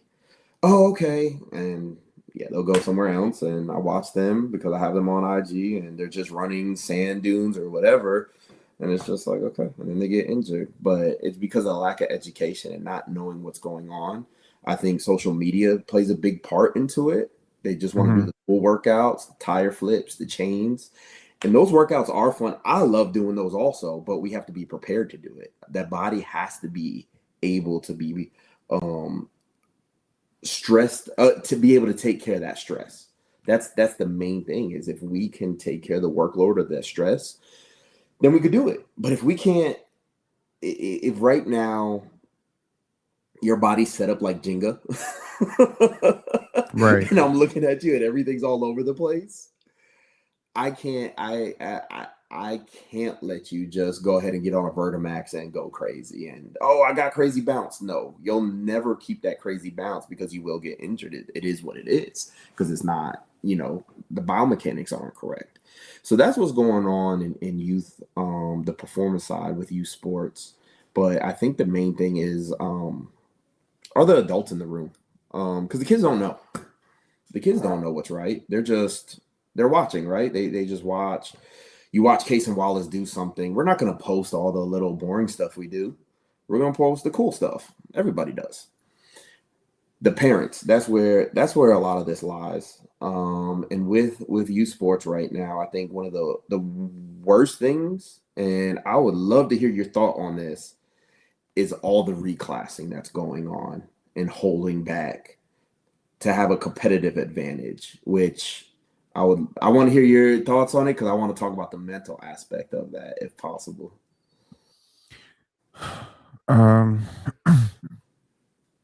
Well, reclassing could also work the way Cooper did it, right? Where you go up a class. Yes. But you're talking about players who are going back Playing a down. class. Yes. I mean, obviously, I don't agree with it.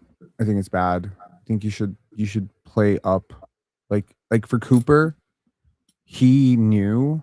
Like I think Cooper and AJ are great examples. Like I've gotten to know AJ's trainer really, really well over the last few months, and so I'm kind of little insight into AJ Devonsa never hurt because you know again you get to know the people around these players and you get to know like what's the thought process behind the decision you made going to BYU, going, with this trainer over that trainer, choosing to go with this nutritionist, etc. And the whole thing is like the best athletes have like the 5 year vision and the 5 minute vision, and it's Yes. tied together, right?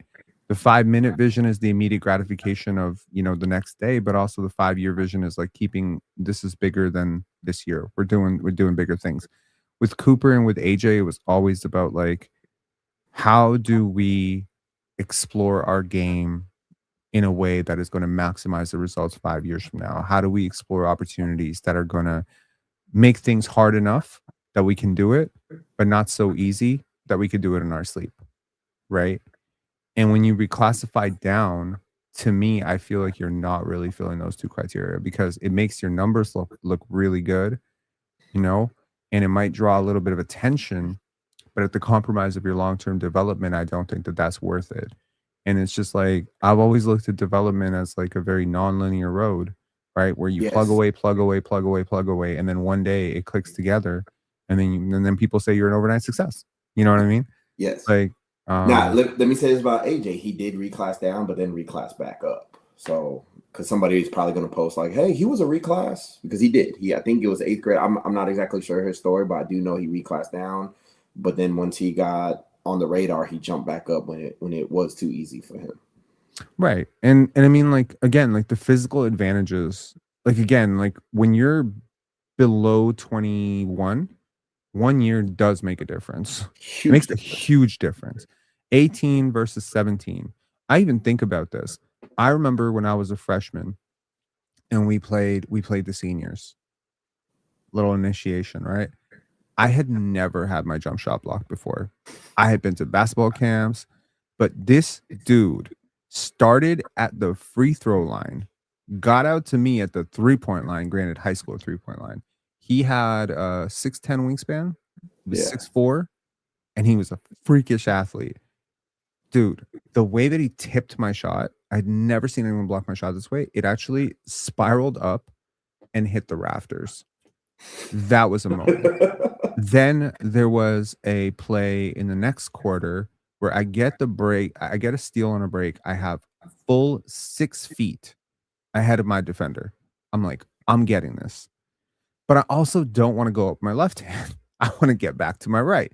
So I decided to start making a diagonal beeline to the basket, but albeit I'm on the left side of the court, so I'm trying to get to the right side. And I'm like, it's okay. I'll take the bump. I'll hit him with my right. I hit him with my right.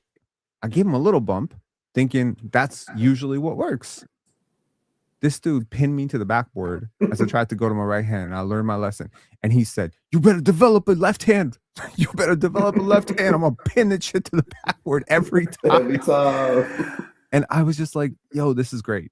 This is great." Yeah. I when I was 13 or 14, I would always like playing against grown men, right? Yep. They beat you up, they push you down, whatever. But I don't want to play against Division 1 athletes or grown men when I'm 14 because that's just pointless. It's There's pointless. nothing you can do. I'm getting killed. But I Yes. did like playing against like amateur, players because I'm like, okay, I'm getting a little bit of the size that I need to adjust my angles. I'm getting a little bit of like the punking that I'm going to need to be going up against grown men. I'm also getting a little bit of basketball IQ that they probably have having played this sport for 10, 15 years. And if I'm serious about this, I should be able to beat these guys. And then eventually I Yes. can beat these guys. When you're 16 and elite and you go up against 14 and elite, you are not elite anymore. You are a superstar. Yes. That shit doesn't hold when you go up. And what we talked about earlier about the jump that Jacobe made from Link to Baylor to the NBA. If you reclass down, you just make that jump even harder. To Yes. me, the jump is already hard enough. Why make it harder? That's Yes. how I think. I totally agree. Totally agree. And it's just down here. It's almost like everybody's reclassing. That's the thing you do. I just had somebody tell me, if you're gonna play at elite level, you got to reclass because you're playing up no matter what. If you're playing your grade level at this point, and I don't believe in that. And I was thinking about it, and I came to this thought of millennial dads. They said they're the most involved, right? And like ever. So there's like all these stats that come out that millennial fathers are the most involved with their kids and by like 70% and all this good stuff. And I think it's great. But I think when it comes to sports, it's very negative because a lot of Okay. dads are saying, well, my son can't make this top team. Or in the skills class, he's the best, but then he goes to try out for this team and he's not. So if I reclass him, because he might be a little undersized right now, or a little slower, or whatever disadvantage he has for the reason you're reclassing. Now he's the top in the area. Now he's number one in the state of Texas. Now he's number one in the region. Now he looks amazing. And I think that's the one bad thing about millennial dads that I'm a millennial dad, so I have to hang my hat on that, just being so involved with the kids. But I think that's the one thing that's wrong is you don't want them to fail. You don't want them to go through this hard time. But that's what sports is about, is to help you grow and to help you. Hey, you're slow right now. Hey, you're undersized right now. Go figure it out. But we're not allowing them to go figure it out. We're saying, oh, this seventh grader is dunking. Well, if I reclass, I'll have a seventh grader that's dunking too because my kid's 15, but he's a seventh grader, so he's dunking. And that's what. Do you know this quote by Michael Hopp? And if you don't, I would be so happy if I'm the first person to tell you this quote, but I'm sure you've seen it. Hard times create strong men. Yes. You know that quote? Yep. Hard to people who don't know it, hard times create strong men create good times create weak men create hard times, and so the cycle continues, Yes. right? Um, I don't know if millennials had it so tough. I certainly don't think I had it that tough. I mean, I had it tough for different reasons. I mean, growing up in government housing, both my parents died. There's different reasons that I had it tough. But looking around at my generation and say our generation of people, I'm not really sure we had like the toughest. We avoided a major war in our lifetime, at least on our home soil. So there wasn't that, right? There were a couple of, minor recessions between 2000 and 2008, but nothing that like completely, cratered the country or whatever. It's not like we went through World War II here. We didn't go through Pearl Harbor, right? So I think like, and also like we kind of came up in this internet generation, but also like the overcorrection to self-help Mm-hmm. generation where Mm-hmm. everything gets diagnosed. I'm gonna be honest, if I have a kid and that kid's like, my hands hurt, I'm gonna be like, sit down for a second until they don't hurt no more and get up. You know, I still believe in tough love. I do not Yeah. believe in child abuse, but I do believe in No. tough love, right? Yes. Like, and tough love means, kids are held accountable. And I think kids like being held accountable. Eric, when I was a kid, I remember my aunt told me to she said you're gonna plant there was like something I had to do. Like if you want to go to Six Flags Great Adventure, you got to plant four trees, right? And you gotta dig out, do all the work. I was like, it's hot. I'll do it later. I'll do it later. I'll do it later. Playing video games, fell asleep. Next day, guess what? My aunt looks outside. Trees ain't been planted. You know what happened? Now you got to plant 8 trees. That's good. That's accountability, man. That's accountability. That is accountability. You know what that taught me? That taught me to do your shit on time, right? Yeah. Whereas today, I feel like a lot of these parents, these oversoft, you know, they probably just be like, okay, we'll pay someone to do it, or you don't have to do it. It's hot. Like, what is that teaching kids? Yeah. No, and like, Or Or the Yeah. worst, because, and this is again, because I do a lot of youth performance, it's Mhm. go do it. So we go to Six Flags, they don't do it. Oh, well, you got to do it when you get back. The kid knows. The kid knows he never has to do it. You're just gonna gripe at him for the next week, and it's same old same. Consistency is everything. Like, how can we expect kids to be consistent when we are being inconsistent, right? Yes, And I'll say this not to overpraise you or anything. I've gotten to know about 5 or 6 NBA players over the last year and a half doing this. I would hope that they all went to you. You already know this, like, behind appreciate the it. scenes, like, I was hoping Scotty would go to you. Like, Yeah, I trust what you do. I mean, and I think eventually everyone will. I think it's the trust element is very important in your yes, field, right? yes, People have to walk in with their defenses a little bit down, right? When you go to Tim Grover or, someone like Lethal Shooter, your hmm defenses are already down because they're already accredited and yes. They built the accomplished, and trust. they built the trust, and so the barrier is already down, and I think half the battle with what you do is getting people to understand what you do, number 1, and number 2 is getting people to get their preconceived notions out of the way and just say, "Oh, that's Eric. Who the hell am I to question what he's doing?" And it's not to say that, trainers sometimes can get a god complex and be like, "I know what's right for you better than you do," but you actually do know what's right. That's literally your field, and I just think I'm preying on Cason and Jacobe and Keaton's success so that you will have less of a barrier to convince the next NBA athlete, like, bro, not only should you work with me, but you should come in 100% mind open. I know what I'm doing. Because again, I've been doing this long enough to the point where I know when someone knows what they're doing. You totally know what you're doing. And so that's really good. Um Final question for you is, before we get to the audience questions, is how do you view the relationship between mental performance and physical performance in athlete development? It is a. It coincides definitely. You Okay. have to. It's kind of funny. I was talking to my son last night because he kind of, with the last thing we were talking about youth development, but he kind of upset me yesterday because I'm talking to him and it was Easter. He went and played video games. He didn't go do anything on our list that he's supposed to go do. And I told him it's either you could have an easy game and a hard week, or you could have an easy week and a hard game. That's he knows that saying. And I really wish everybody knew that saying, meaning we got to prepare mentally Mhm. for everything first. So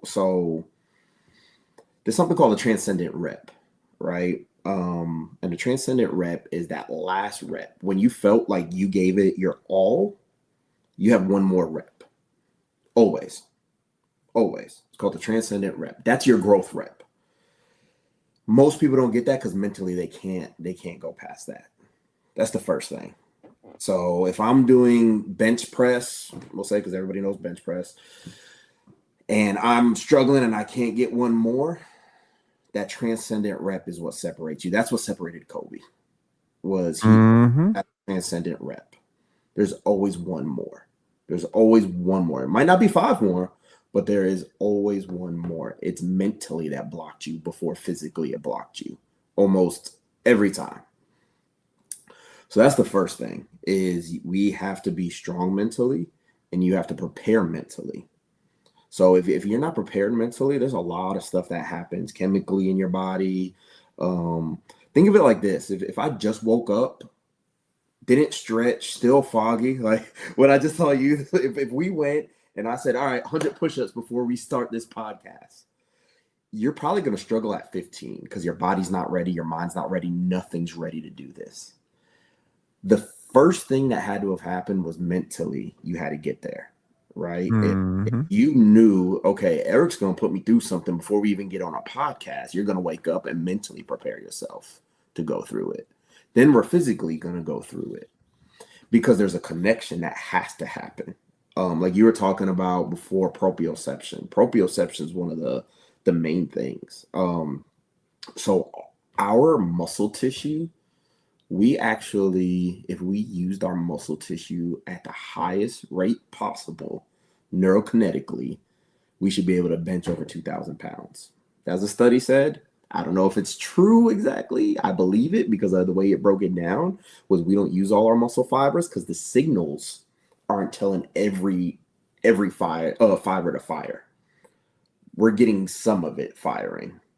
So if we optimized our neurokinetic capabilities, there's a lot more to it. Could this be temporarily available in a very, very high stress life or death situation? That's what they i.e., say. lifting a car off of Yeah. a exactly, like someone Yeah. who's never I totally dude, I feel what you're saying about this mental stuff. Like, in 2019, I had a brain tumor, okay? Oh, Doctor told me, very serious, they're like, "You need to get in better shape. Before we do the surgery, in 2 months, you must get in incredible shape because surgeries are hard on your body, and you need to be in good shape." Suddenly, it's life or death. After maybe being an occasional, like 2 time a week type of passively go through my workout while listening to a podcast, I went into my Kobe Bryant bag. Do you know the mental trick that I used? Instead of asking, "What would it like to be Michael Jordan?" Or, again, a lot of people do that. They're like, "Oh, it'd be really cool to be a Leonardo DiCaprio. It'd be really cool to be Michael Jordan." yeah. I asked myself a very opposite question, and I believe in inversion very much. I believe, like, anytime you're stuck on a question, flip it. Flip it the other side and see it from a different vantage point. I walked into the gym, and I tried to imagine that not I was Michael Jordan, but rather Michael Jordan was me. Michael Jordan in his prime walks in and he sees me in the mirror. Mm. Ooh, he's mad. Mm-hmm. He's mad, you pudgy ass, like you Mm-hmm. allowed your muscles to look like this. It's go And time. suddenly I'm not thinking like myself anymore. I'm thinking like Michael. Yes. And so instead of asking the question of what would Rob do, I'm actually asking the completely opposite question of what would Michael do in this situation.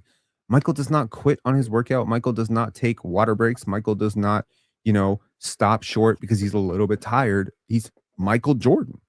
And Yep. it's so much easier to convince yourself to go further as somebody else than it is to convince yourself to go further as yourself because unfortunately the concept of yourself is at times, unless you are Cason Wallace, damaged.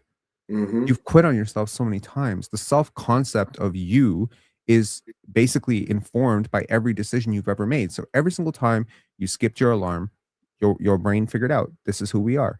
Every time you broke a promise, every time you lied, every time you quit on things, anytime uh, failed to honor your commitments, every time you went through your workout, you informed your brain this is who we are.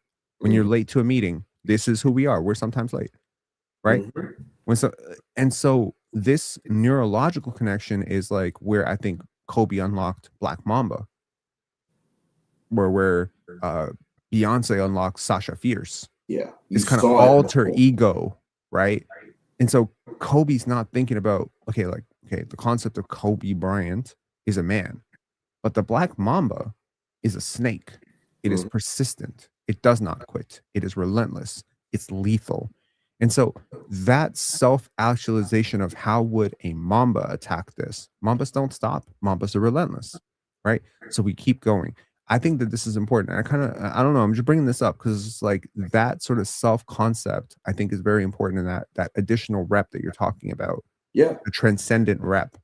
I think that comes when you have a self-concept of the person who's willing to go there. I Yes. do that rep immediately makes that rep 80% easier. Yes. I do this. This is my trick when my endurance is low or something. I'll do 4 reps and then I count over to 4. Oh, I only got 4 to go. Oh, I only got 4. Next time I know I did 20. But it's like, nope, I got to be able to I can't do 4. I could do 4. I could do 4. I could do 4. And you're tricking your mind. And a lot of times you have to because the mind will bury you a lot of times just over the weight of everything that's going on. Absolutely. I mean, That is a great book. Can't Hurt Me. That's a great book. That's a great book. One that I just bought my son is Training Camp. That's another good book. What the Best Do Better. That's the tagline on it. But a lot of that it's very mental, and you got to get into that mental space. But then like you're talking about proprioception, that's mind body connection. But that's the best thing I could say for for those type of connections is I want you to think of the body as a highway system, right? So you have this highway system that's going throughout your whole body.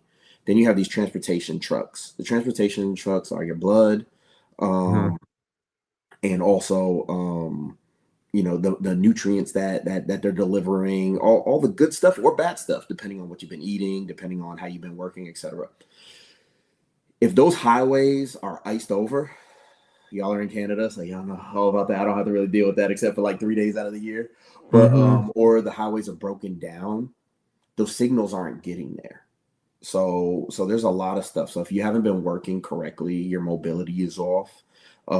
If you had a little ding injury and we're not rehabbing it, that highway is still broken. What's going to happen is those trucks are going to go around it for a little while, and then what's going to happen is that's going to break, and then that's how we get injured usually. It's compounding, right? Um, but if not, and those signals are firing at a high rate, that's what TikTok flow state. That's what they talk about. That's really what it is your body and your mind is in such a high level of connection when, and I think all of us have been there, when you're hitting shots and can't miss and it feels like it's an ocean up there. That's because the signals are so in tune that you know exactly how much touch you have to have when you can't miss anything. You're 12 for 12. It's because of that proprioception. It's because of the signals are firing at the highest rate possible, and that's kind of what we got to always get to is can we fire everything? So like when with my training, what we do is fundamental training. Phase one is trying to get all that back to normal, the stability. Because if I could get you on one leg and we do a Mhm. one-legged deadlift, that's going to tell me a lot what's going on with the signals. Because I mean, y'all could try it even after this. Go on one leg, do a one-legged deadlift, and if you fall over on the outside, that usually means you have an ankle issue, calf issue, or hamstring issue. If your back leg can't come up, you definitely have a hamstring issue. And it's not that you're hurt, it's just it's not firing at a high rate. So the first thing we do with phase one is get the stability down. That's my pyramid. Which we still follow the old OPT model from NASM, which I've had since I was a teenager. Still follow it because it's always been great to me. But we start with stability, then we go to muscle endurance. So stability is starting to activate it. Muscle endurance, we start building on it, right? We build back those highways. And then we go to optimize performance after that, where now we're running, jumping, sprinting at a high level, not a level, but a high level, but we have to get everything working at a high rate before we could do that. But that's that mind body connection. So we have to do it in two different phases. We have to do one mentally, which is a lot of times we got to change habits, right? You don't eat breakfast before training, or you don't eat breakfast at all. Eat breakfast. Go Mhm. eat breakfast. Um, I had to tell one of the guys that I can't give you the name, but I had to tell one of the I had to curse him out one day, and I was like, "Bro, I'm about to send you home." And it's funny, it's an NBA player, and I'm like, "Bro, I'm about to send you home, man. I'm about to treat you like a 15-year-old real quick. Like, come on, what the hell is this?" But that's what we have to do. We have to keep the guys accountable because there's too much on the line. If we don't, it's Mm. too much on the line. It's this is what we're here to do. I think the mental part of this is so important, and I think your body is just allowing your mental to unlock, you Mm-hmm. know? But, Yes. like, when people talk like, exactly, like, so if your body is not optimized, the signals that you're wanting your brain to connect are not gonna connect because there's inefficiency across and there's breakdown across the entire system, right? I like that highway analogy that you give because I think that that's a perfect way to look at this. If I wanna move smoothly from one end of the city to the other, I gotta have great traffic flow and I gotta have great highways. But if the highway has cracks in it, if there's traffic backed up everywhere, there's 3 car accidents, we're gonna be stuck for a while. We're Mm-hmm. gonna be stuck for a really long time. If the roads are icy, we're gonna be swerving left, right, and center. So, Gonna slow you you know, down. everything has to be wired for efficiency. And I think so much of the blockages in an athlete's, I think we're still, I always say we're in the dark ages of how we talk about defense, especially as it pertains to numbers, analytics, what really counts, what really matters. And I think that within 20 years, we're gonna be like, I can't believe we ever talked about defense that way. I feel like we're at a similar place in terms of the mind body connection. Oh I feel yeah. like we're in a very similar place. For instance, you know, unlike the listeners and the people who will inevitably watch this later, this is very early for our audience. Typically, our audience is like at work or whatever. Most of our audience is going to check this out like in 3 hours. But that being said, that I woke up very, very groggy. I was running around. My brain was not working. It took me 25 minutes to find a photo of you. It was right there. I was just like, oh no, right? But I have an identity as someone who shows up in Yeah, these podcasts, no matter what. So the minute I clicked record, it's go it's all time. over. It's all over. It's go time. However groggy I was in the 2 minutes before we started to now, I don't think, if I don't say this right now, I don't think anyone could say, oh, he didn't have his morning coffee. He just woke up. He had 3 hours of sleep. That shit is irrelevant. Yeah. You know what I mean? We're having a good conversation. I'm not going to yawn through it. I haven't yawned once. Am I dead tired? Am I going to pass out right after this for 2 hours? Possibly. Maybe. But I'm sure. Probably. Possibly. Probably. Am I going to go sleep early tonight? Am I going to, But hey, man, like it was a little bit of a friend had a family emergency last night. It kind of kept me up until about 7 in the morning. And I was like, oh, I got to get some Z's. I got to talk to my man Eric in the morning. So yeah, but my point is simple.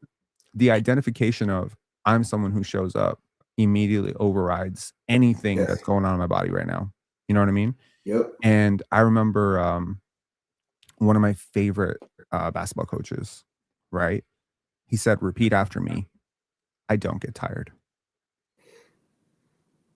I love it. Of course, physically impossible what he's saying. But very often I would be sitting there and it'd be the fourth quarter and I'm dead exhausted. My lungs are grasping. And he said, hey, Rob. I'm like, I don't get tired. And I felt better. I drank some water and I felt better. So that like transcendent rep, right? Exactly. And that's why I try teaching like my son and his friends. I coach them on the low level. They go play high level, but we still do stuff for more development. The one thing I always tell them, you run everywhere. You run to the coach. You could be dead tired, hamstrings about to pull, you got to. It's not just the transcendent rep, but it's the chess game. And because that's what I used to do. I'm short, so I had to be fast. And I remember one time after a game in high school, we won. I think we won district. I forgot, or we came in second. This kid comes up to me. He's like, "Dude, how are you not tired?" I'm like, "I'm tired as shit right now." He's like, "I wouldn't have known you ran." He was like, and the coach said it. He was like, the kids were in awe that you would guard 94, and then during the timeout, you ran to the coach. Even in the fourth quarter, you ran over to the coach. I was like, "Yeah, I was about to go throw up, but I can't let you know that." I'll never let the opposition know how tired I am. And that's what you're building with the transcendent rep, with all that, is the competition. You don't know what's going on with me. I'll never let you know. And that's what I'm trying to get to my son is you'll never let them know you might be good. You might be terrible. If you need to cry, wait till you get it to the car and cry your eyes out, but not on the court. You don't do that on the court. You ever work in an office?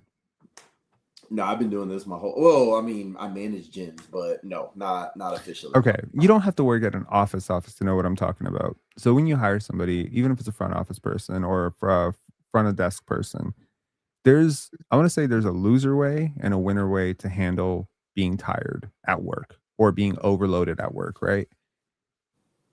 There are people who look constantly stressed at work, right? I would tell anybody, if I ever mentor, kids or whatever, I will always say, don't be that dude. Don't ever look bothered. Don't look tired. Don't look sleepy. Don't look overworked. Don't look stressed out. Don't look at that. That's the perfect way to be allergic to a promotion your whole life, right? Save that shit for when you're at home. When you're in a quiet place, you can be frustrated. You can scream into a pillow. But at work, be cool like a cucumber. Boss says, oh, can you handle 2 more assignments? Oh, yeah, absolutely. I got all the time in the world. Yup. Because we don't show the weakness, right? On the court. yeah, you're huffing, puffing, your rib hurts, your leg hurts. You're not showing that because that's Yep. weakness, and people will exploit your weaknesses for sure. And I know that Yes. people are gonna look at this and be like, "That's sociopathic." What you're saying. We should be vulnerable and we should be open. Yeah, there's a time and place for that, There's a time and and a place. there's people to be vulnerable with. You can be vulnerable with your wife, your kids, your family. That's what your family is for. Being vulnerable in a situation where you're like, "Oh, I'm so broken down. I'm so tired." And it's just like, "Okay, well, great. Now you're never getting a promotion. We ain't never Yeah. promoting you." But you know who does get the promotion, Eric? The person who is the top performer at his work, comes in on time, leaves on time every day.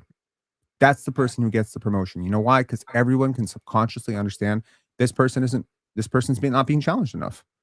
Why do they always look so unbothered? We're all so stressed. This person looks totally unbothered. Who is the kid that people gravitate towards? The scouts. The kid for whom the game looks easy. Yep. The grade 8 kid who's just like dribbling up the court. He looks like he's super chill. Everything looks easy. He blocking shots, like barely breaking a sweat. That's the kid people are like, "Oh, this guy could do more." That's the mental hack here. Stop looking Yes. bothered. Yeah. And I always said that for years. Last year was extremely trying for me, but outside of that, I always told everybody I'm like a duck in the water. When you're watching the duck above water, you're like, man, he's just chilling out there. He's having a good day. You go look under the water, that little sucker's over here. I like that. That's great. Man, you on fire with these analogies today, man. These I little appreciate metaphors it, and shit. man. Yeah. Anyways, Eric, let's get to some of these viewer comments here. We've got we already answered that. I mean, you want to go into a single player, like one word, two players? Man, I'm really trying to think. Um, because I think right now his role is a 3-and-D guy currently, but I Mm, think I think his role isn't limited right now. I think he's gaining more trust and more ability. I would love to see him more of a Devin Booker style. I think that's his ceiling. So I would love, because that is my guy. I would love to compare him to one of the best out right now, which would be Devin Booker. At his best. That's what I think he could get to. if people go back to the day after draft night when we drafted him, that was my player comp for him. I said, at the absolute best case scenario, this could be D Book, and it's going to take a lot of work. I think a lot of people slept on it because he's a 19th overall pick, and people generally have less expectations. But I'm like, cool, use it to your advantage, sneak up on him. Mark Tavares, thank you for the super chat. What is your recommendation for diet pregame, postgame, recovery days, workout days, higher carbs, low fat meals versus higher fat, low carb meals, Dang, etc.? you want a whole plan? He's asking for a whole meal plan. I'll give you quick, just a few quick things. Is you want to be 4-to-1 pregame, and or you want to be 1-to-1 pregame. You want to be 4-to-1 postgame. Protein and carbs and protein before. You want more carbs before for energy, and then you want more protein after. That's the best one I could do. Recovery days, you want a little lower. Workout days, a little higher. If you want, you can message me on IG and I could walk you through. If you're looking for yourself, I could walk you through all that stuff. The Raptors actually, when I was talking to them last year, we put Jacobe on a meal plan together and it worked out very, very well. So if you want any more advice, I could definitely do that for you.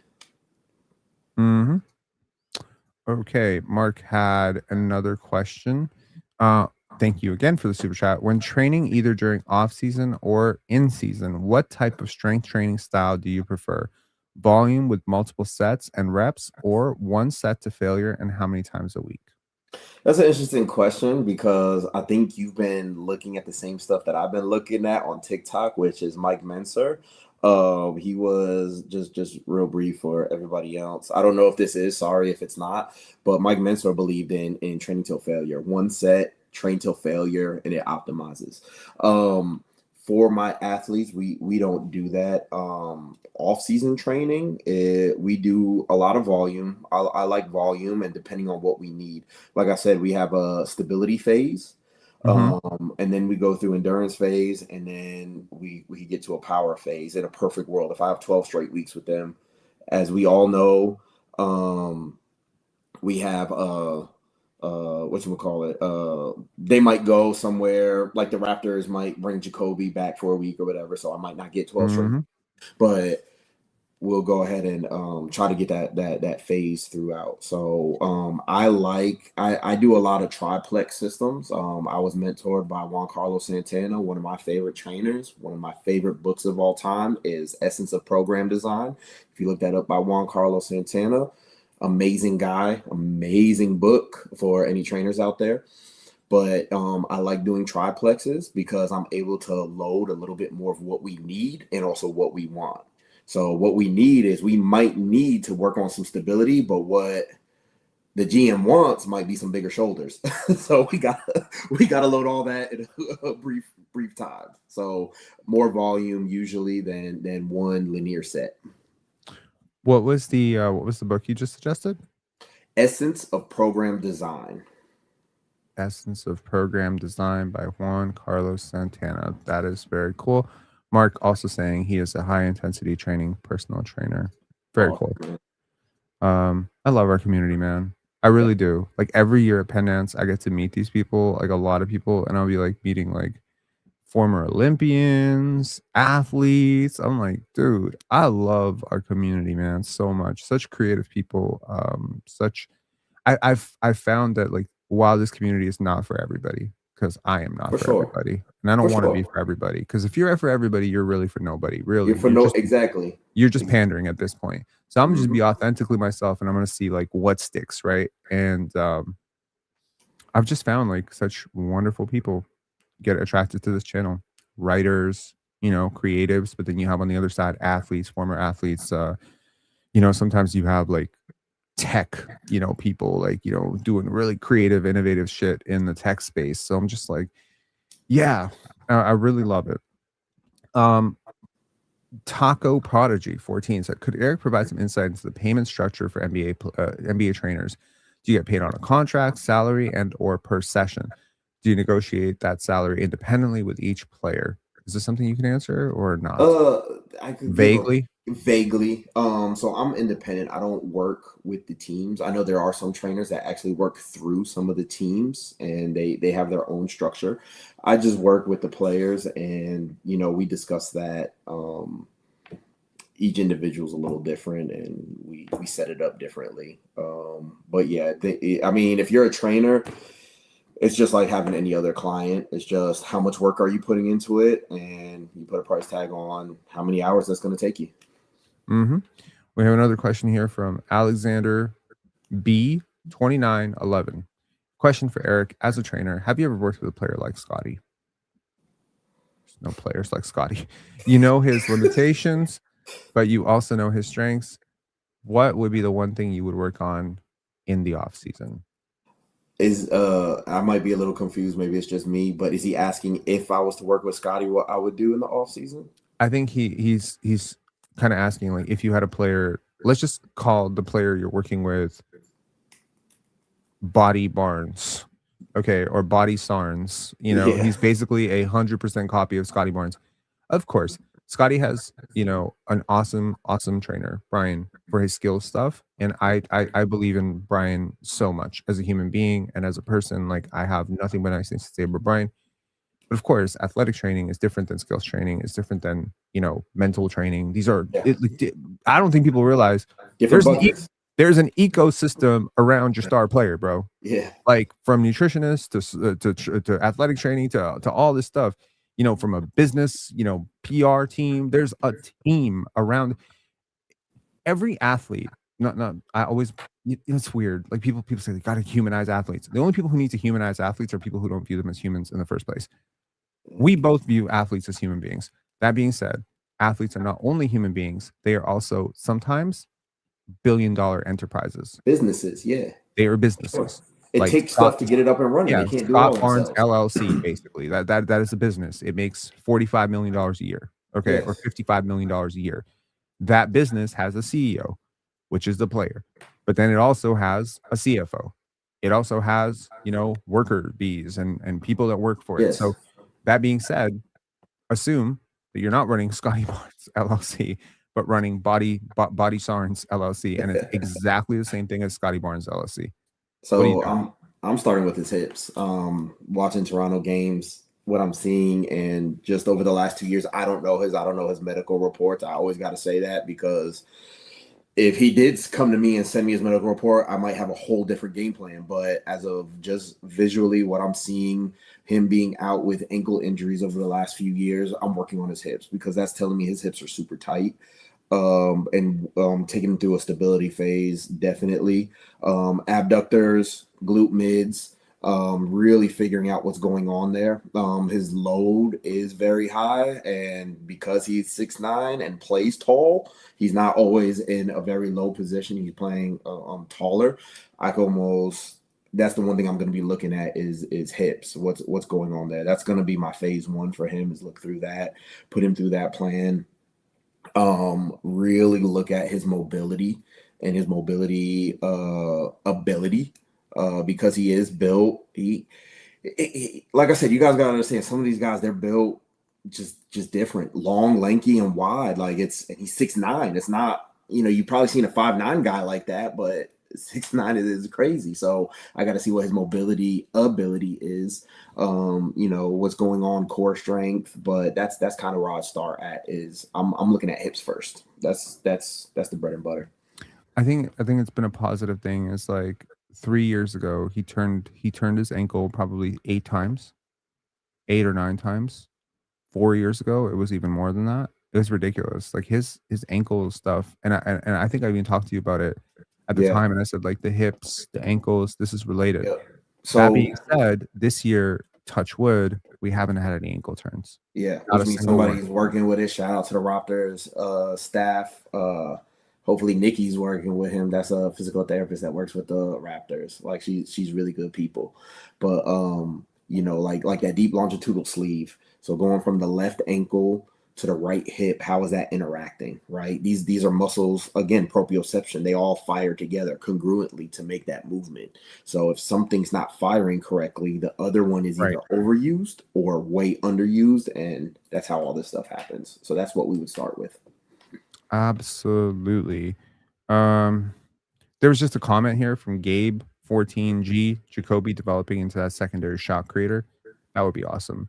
Um, SP said, should there be a jersey cam to get fans a different perspective?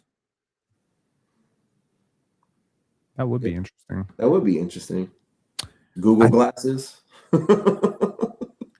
Yeah, that would be really interesting. See the game through Shai Gilgeous-Alexander's eyes, and then I think that Mhm. would actually be interesting for basketball development too. Like, see the Mhm. game how Shai or Jokic see it.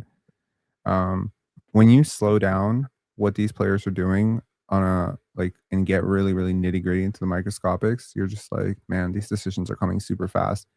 My wish for Jacoby is that ultimately he be more connected as a player. Like there's so many elements to his game that I have seen throughout the years: the handle, the defense, the offense, the shooting, and some of the driving, slashing stuff that he does, right? I would love to see these very individuated parts of his game get connected over the next couple of years, and I have no doubt that he is in great hands and that he's gonna be great. I'm sure he's gonna see this. I know he saw the story posting about this. So yeah, shout outs to you, shout outs to Jacoby, and praise God. Please do not let this in any way be a jinx of any sort. It We won't be. salute you.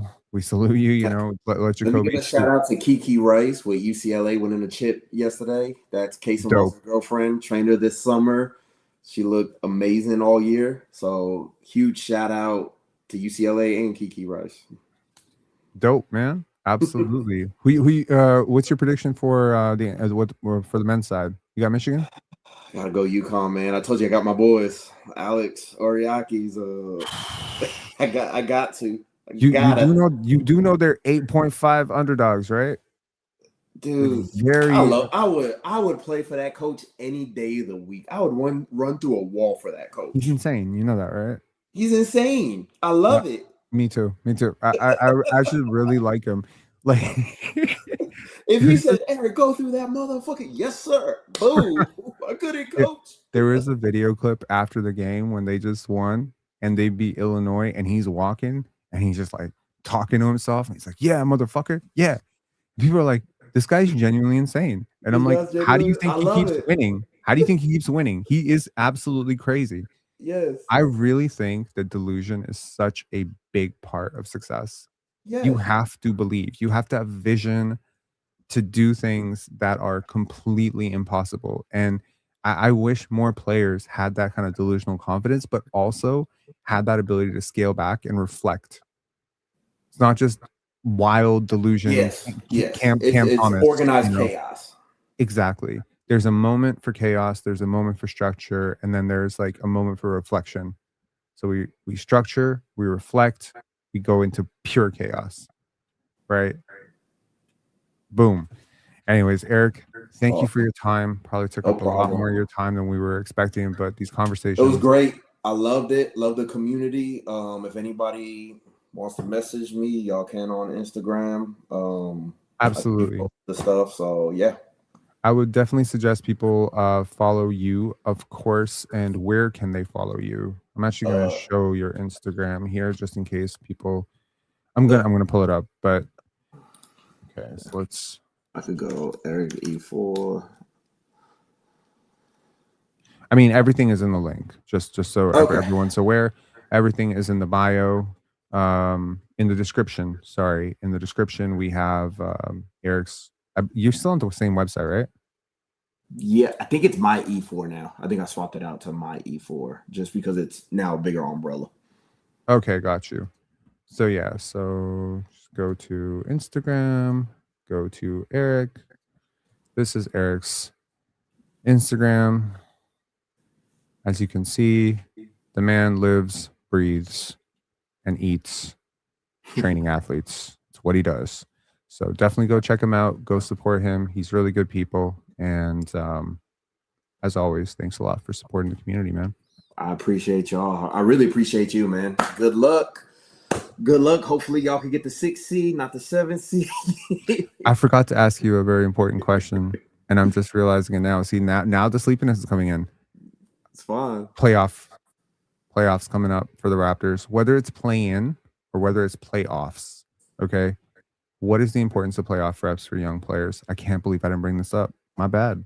It's the same as the mental, man. That's the mental. Like playoffs is our different monster than the season by far. By When far. you've seen like Cason's had two runs in the playoffs.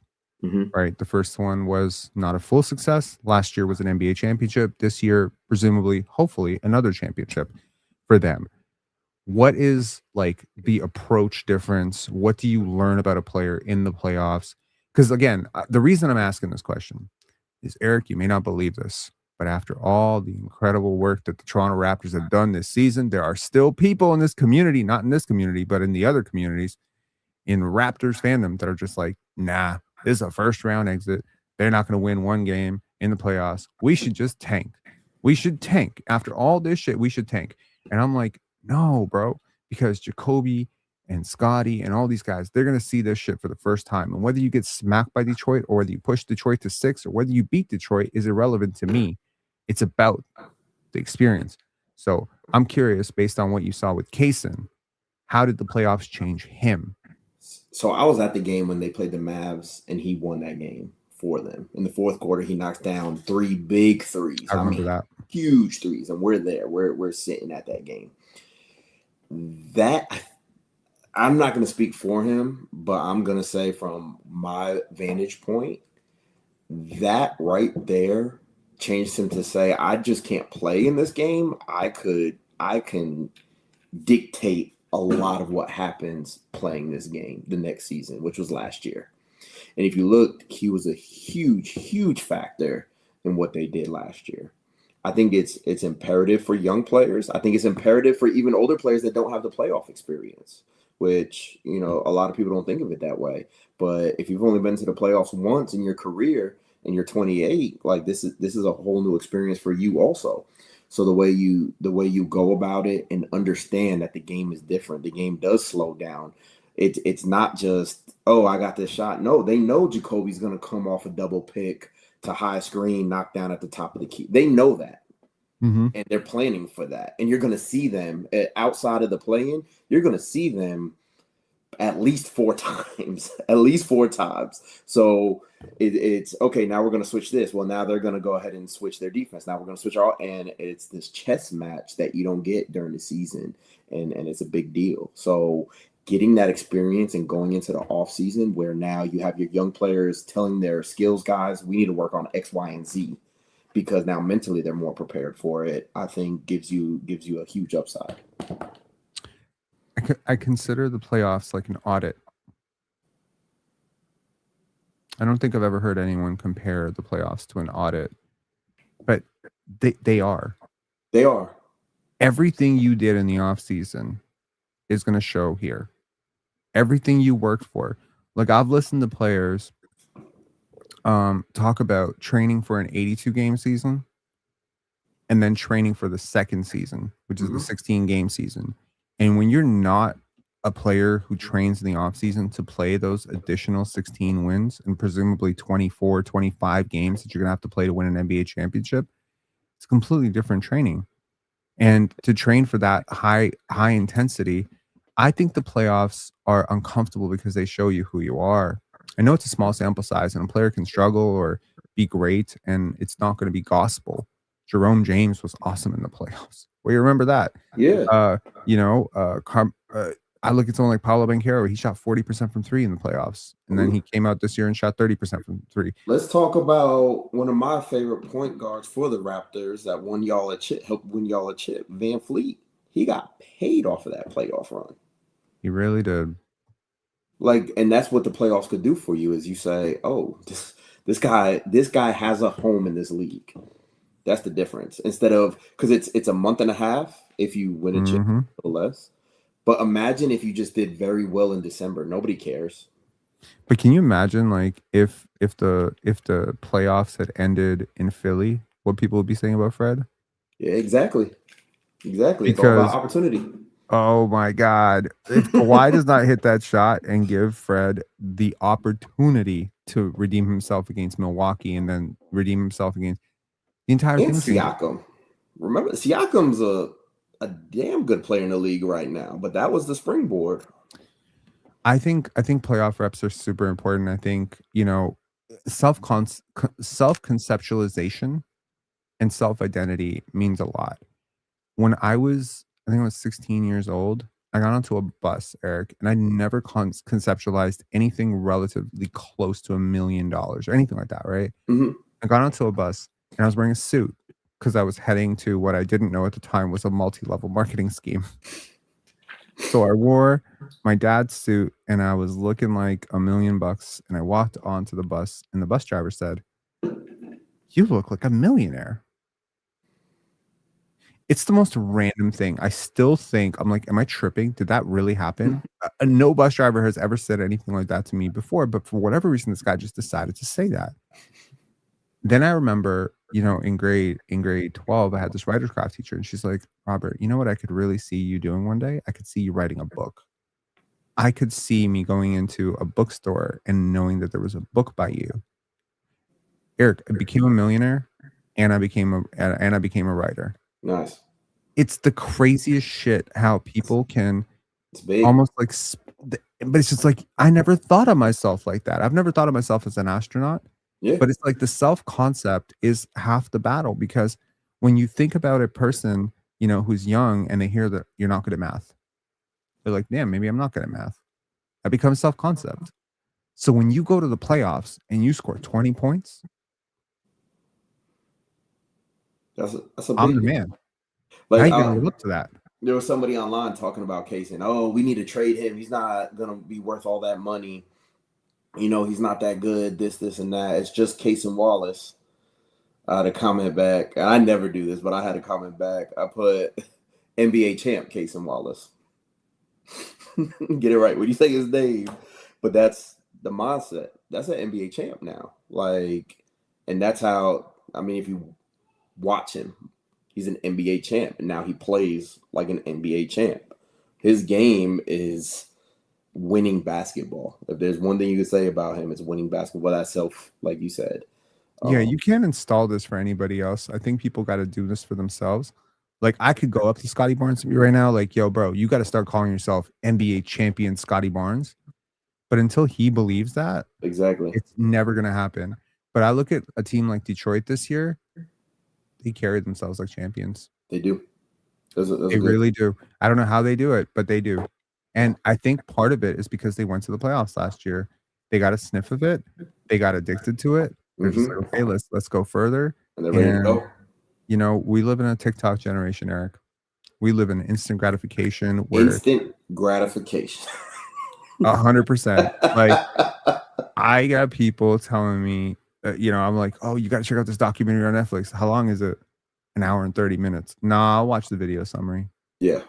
Next thing you know, they're watching a summary of the summary. Yeah. They want this shit in 30 seconds or less. 15 seconds, so I got to swipe up. And nothing in life worth doing, including building an NBA championship team, by the way, is ever done that way. People forget how long the OKC Thunder languished and built and rebuilt. And, you know, it's washed away now that they're winning. Now that they're a borderline 70-win team, they're just like, oh, yeah, they've always been good. No, they weren't. No, they weren't. You could not have seen this coming 5 years ago, 4 years ago. The only person who could see this coming was Sam Presti. I got to talk to Sam Presti January when Cason's jersey got retired. Yeah, we talked about that, yeah. Brilliant. Like you said, the only person that was able to that 5 years, like you just talked about a little bit ago. And so humble, right? Humble. But again, a lot of those guys are too. J-Dub, amazing guy. J. Will, amazing guy. Like, just got to get to work. I think that's the thing that people don't understand. Like, there's a lot of people in the city right now that are kind of like exhausted of the Raptors, which is crazy to say because they won 30 games last year and they won 43 this year. Like, you should be kind of excited about it. I personally am very excited. I can't wait for I love this team. I love the players on this team. I love their vibe. I love the fact that they're connected off the court. I like that they're good people. It really matters to me that you're good people. You know, that a team plays a brand of basketball that's selfless and you know, together. And this team is bought in. Is this team perfect? No. Here's a trick question for you. 2013, 2014, the Toronto Raptors made the NBA playoffs for the first time in years behind Kyle Lowry and DeMar DeRozan. 21 players played for that team in 2013, 2014. How many of those players were still on the team when the Raptors won the championship in 2019? I want to say one. Kyle Lowry. That was it. Yeah. The only one. You are correct. That's my point. So, you know, like right now, people are looking at this roster and they're like, oh, I don't see the vision. I don't see this. I don't see that. It's just like, wait till the trades come. You know, wait till the swaps come. Wait till they, you know, one of these players takes a jump. And I always look at like players like Jacobe, CMB, Scotty, and I'm like, you know what? Players this good, players who work hard, players who have the athletic tools. You never know when that summer is the summer. Exactly. Where it's like they're here and then they're here. You know, it's just like it just totally takes off. And I've seen it with so many players. So anyway, good luck this summer with Jacobe. Good luck to Jacobe in the playoffs. Please let him know that we're always supporting him, always rooting for the guy, and always rooting for you, man. I appreciate it. Always rooting for you and also your whole community. I appreciate all your time, and I hope to speak to you soon, man. Yeah, we'll keep in touch. We'll keep in touch for sure. W Live, great live. Eric, you are awesome. Said the Clo Air. Eric, you are awesome. Thank you for the podcast. Someone saying Portuguese, Brazilian. Look, come on, 94. This is our year again. This is our year. I wish we had Neymar, but this is our year again. Yeah. Someone saying Jacobe, save this team, please. Yes. Anyways, all right. Peace, man. All right, man. Y'all make sure to like this video. Okay. And big shout outs to Eric for being on. Always appreciate conversing with Eric. You will often like really be able to tell, like, I really enjoy these moments. When I was younger, I used to dream that I could talk to certain people, players, coaches, scouts, people who basically are behind the things that I care about, actors, directors, all these things. And between Pensare Basketball and Pen Dance, I am pretty much living out my entire childhood dreams, which is pretty cool. All right. Thank y'all. And thank you for supporting me in living out these childhood dreams. I hope you learned a lot. And if you would like, why don't you write when this video goes live or when this video is posted? Why don't you write, if you can, please write the thing that you most enjoyed learning about in this. And I think it will really help. All right. Talk to y'all later. Peace.